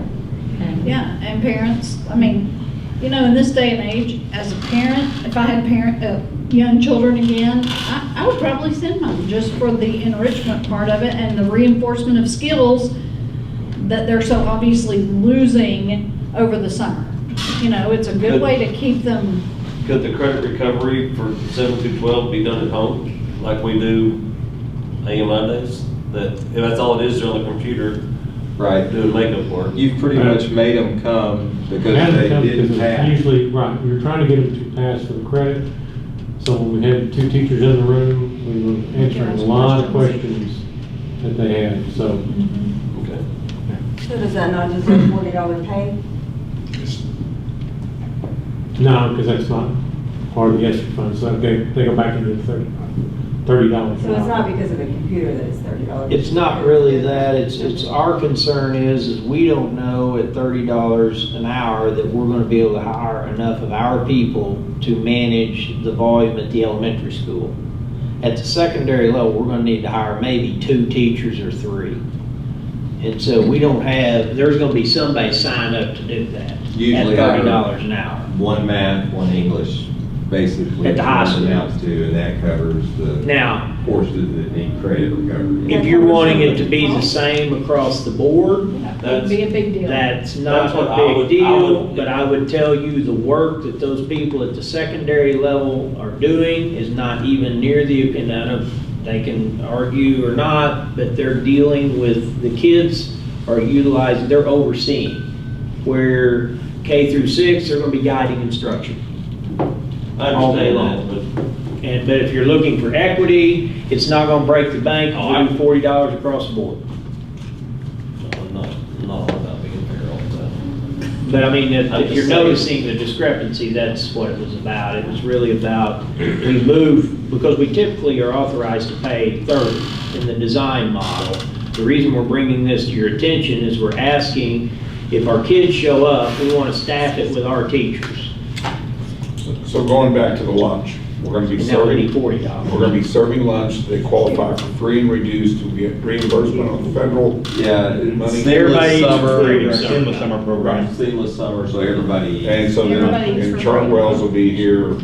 Or a company that we select. Oh, we- No, they would get to do it because our Yeah. new contract wouldn't be until July 1. We're Correct. currently out for bid, if you remember last month, Right. on food service management. But that's just a. But that gets us through June, so yeah, Chartwell's will do it. Okay, Okay, thank you.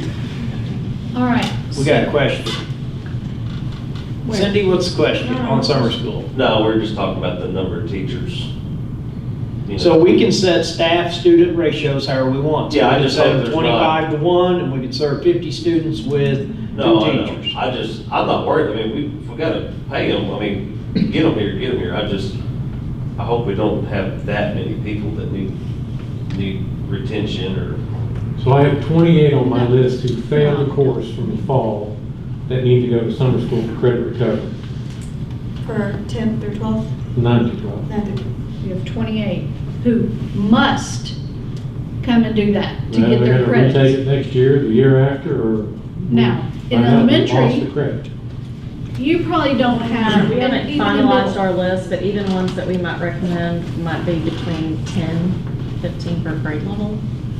The rest would be, they could come if they want to. Tell them extra. just Those what would they be- want Right. Reinforcement. We're not talking about skills. 60, that would be 3/4 of the grade. When we look at our Same third for you, graders that Ms. are not Inman? reading We're at about grade 12 level. to 15 per grade level. Per grade. But that are we're gonna be- averaging 15 to 18 kids a Saturday for Saturday school for not turning in their work. So here's, something we have to figure out is we want our kids to come to summer school to extend their Yes. learning, not come to summer school because they are penalized. And No. I can't jump over that hurdle in this state.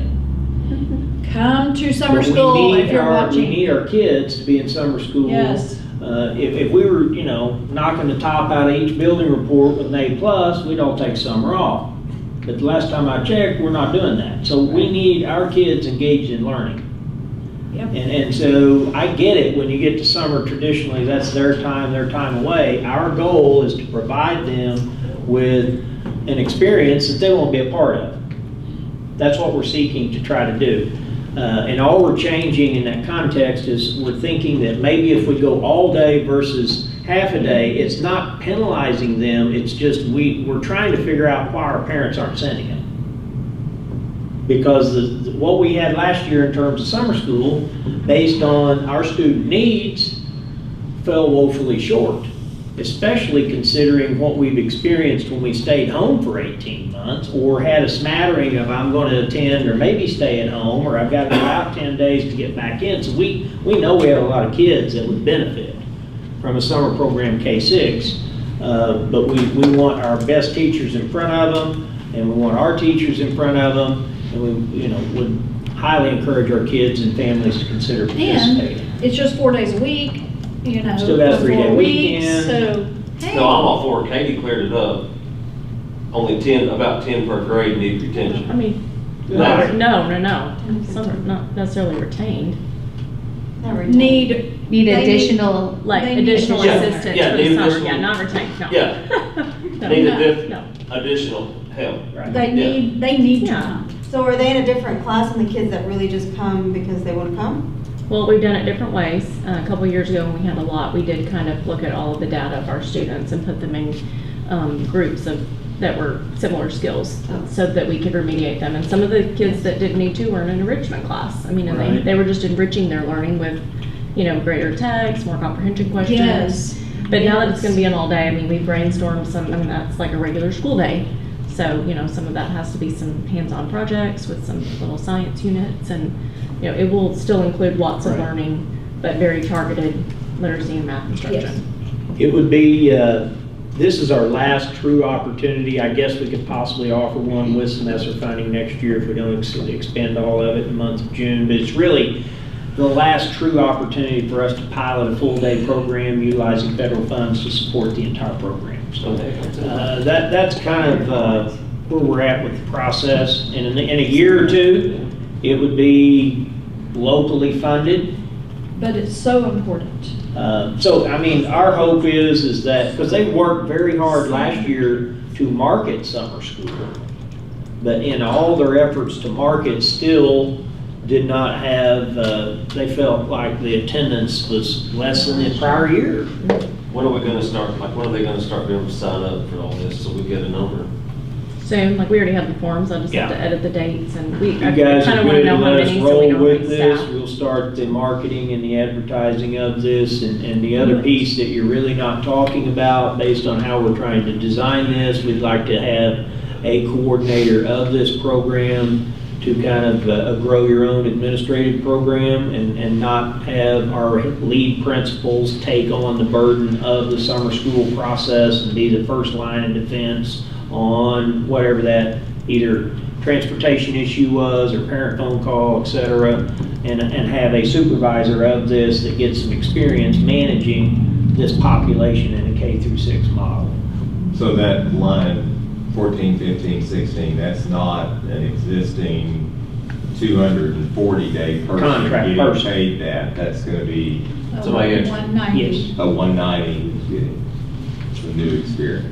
Somebody that'll gain some experience that might have a master's that wants to think they want to get into administration. Or it could be a 200. Right. Or somebody with a. But not one of our Not current one of- principals. yeah, is what we're thinking. Somebody who Or wants to go, assistants. somebody who wants to go to the dark side. Wouldn't call it that, Mr. Cole. Right. And then we have our, you ready? Okay, yeah. Okay. We've got our building reports, Yes. and you've had the opportunity to look at them. Principals, Ms. Curry, you have anything you want to Maybe address? scroll. Well, I've done it in a couple days. I do have one question for Ms. Mushrush. 'Cause Okay. On this If you one? don't, yes, on the special education updates. Are you doing the de-escalation trainings, or is that something you're sending people to? CPI is done by Sean Murphy, and PCM we contract. Okay. So Sean's a trainer, he trains others. And then when you say contract. What is they- PCM? Yes, that's Professional Crisis Management. It's a different company. It's a company that does that. Do they come Well, in? we have a trainer who is certified through PCM, and he does come here. And that's Sean? That's Christian. Okay. And it's open up to local districts, Correct. so we're letting our Correct. neighboring School districts have the districts. choice of which, if we want to use multiple de-escalation trainings or just focus on one, and we choose to do both. Okay. So an example of that, there are strategies and tactics that are used, and even in last resort, we can't just grab a kid and yank them around. There is strategies to constrain that child that you use prior to even doing a hold. And what I'm trying to do is apply some terminology for you as a board member to let you understand that when we have a kid that could endanger himself, others, or both, we have to use intervening strategies to protect both parties and staff. Okay. And so Is this that something you training go through that every year? occurs. Y'all go through this every year? Yes. Okay. Certain staff members.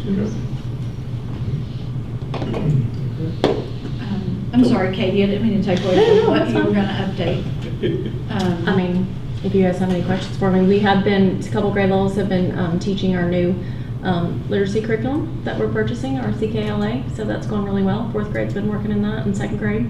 So those are, our kids are really engaged in it, so we're kind of testing it out before full implementation next year. So that's really only kind of probably the newest thing on there, so everything else is pretty similar.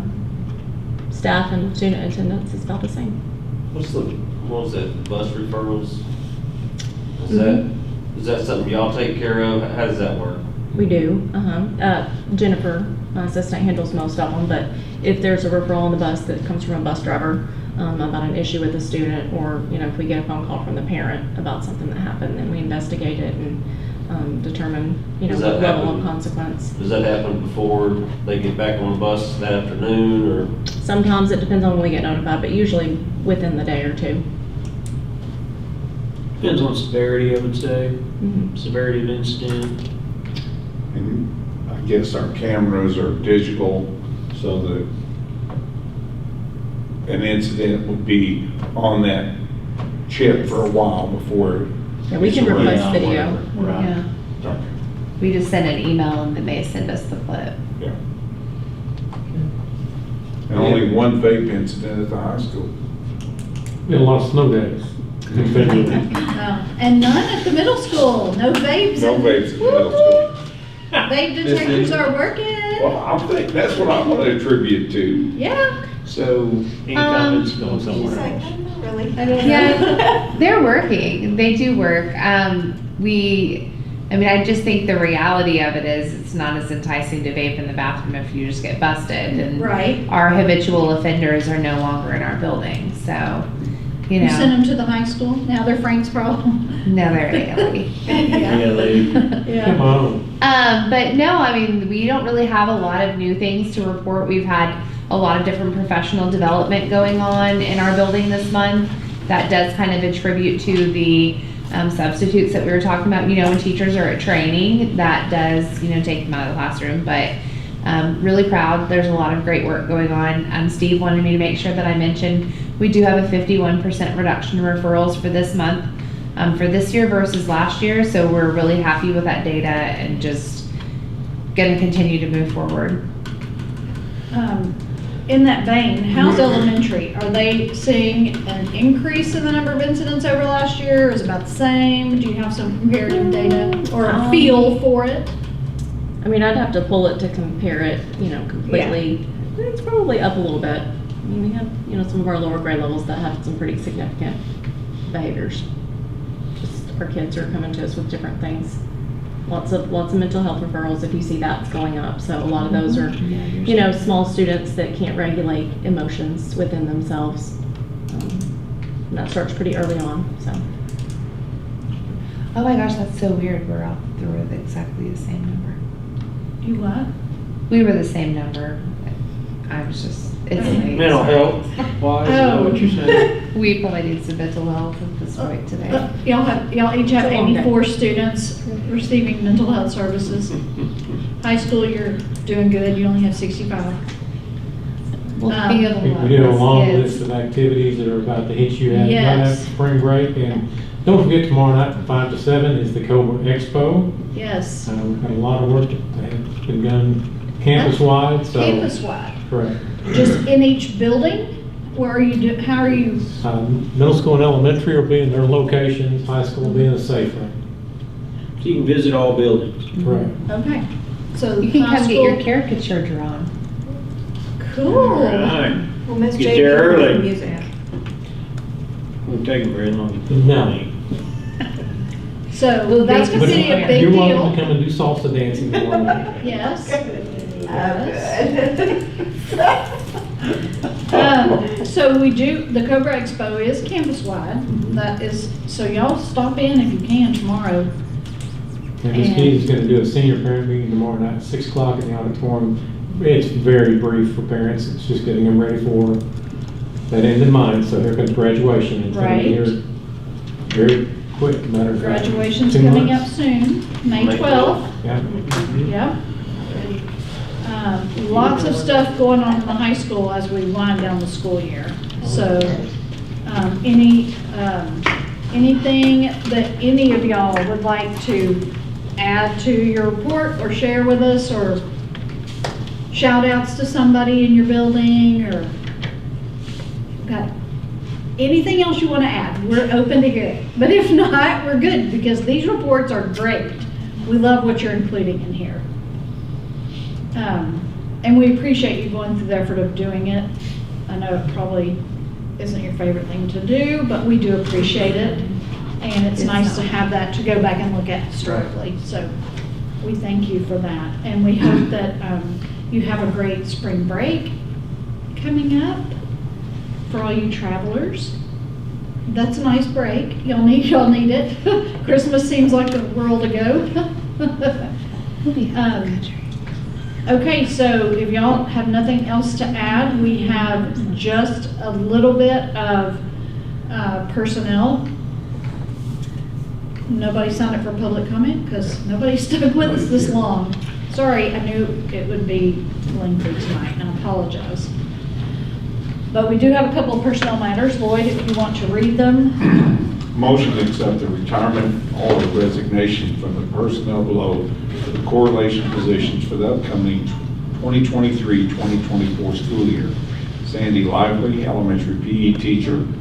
Christina Shepard, paraprofessional. Kathy Hopper, high school teacher. Tyler O'Brien, special ed teacher. All right, is there any need for discussion that would require executive session? If not, the motion is to accept the letter of retirement or resignation from the personnel below for the correlating positions for the upcoming 23-24 school year. Sandy Lively, elementary PE teacher. Christina Shepard, paraprofessional. Kathy Hopper, high school teacher. And Tyler O'Brien, special ed teacher. All in favor, say aye. Aye. None opposed. That motion is carried 4-0. We have one other one. Motion to hire the following for the correlating position for upcoming 2023-2024 school year. Kendra Hutchison, elementary media specialist, and Sarah Verning, high school teacher. All right. Any reason we need to have a discussion on that? If not, the motion is to hire the following for the correlating positions for the upcoming 23-24 school year. Kendra Hutchison, elementary media specialist, and Sarah Vernig, high school teacher. All in favor, say aye. Aye. None opposed, that motion carries 4-0. And if there is nothing else, the meeting is adjourned.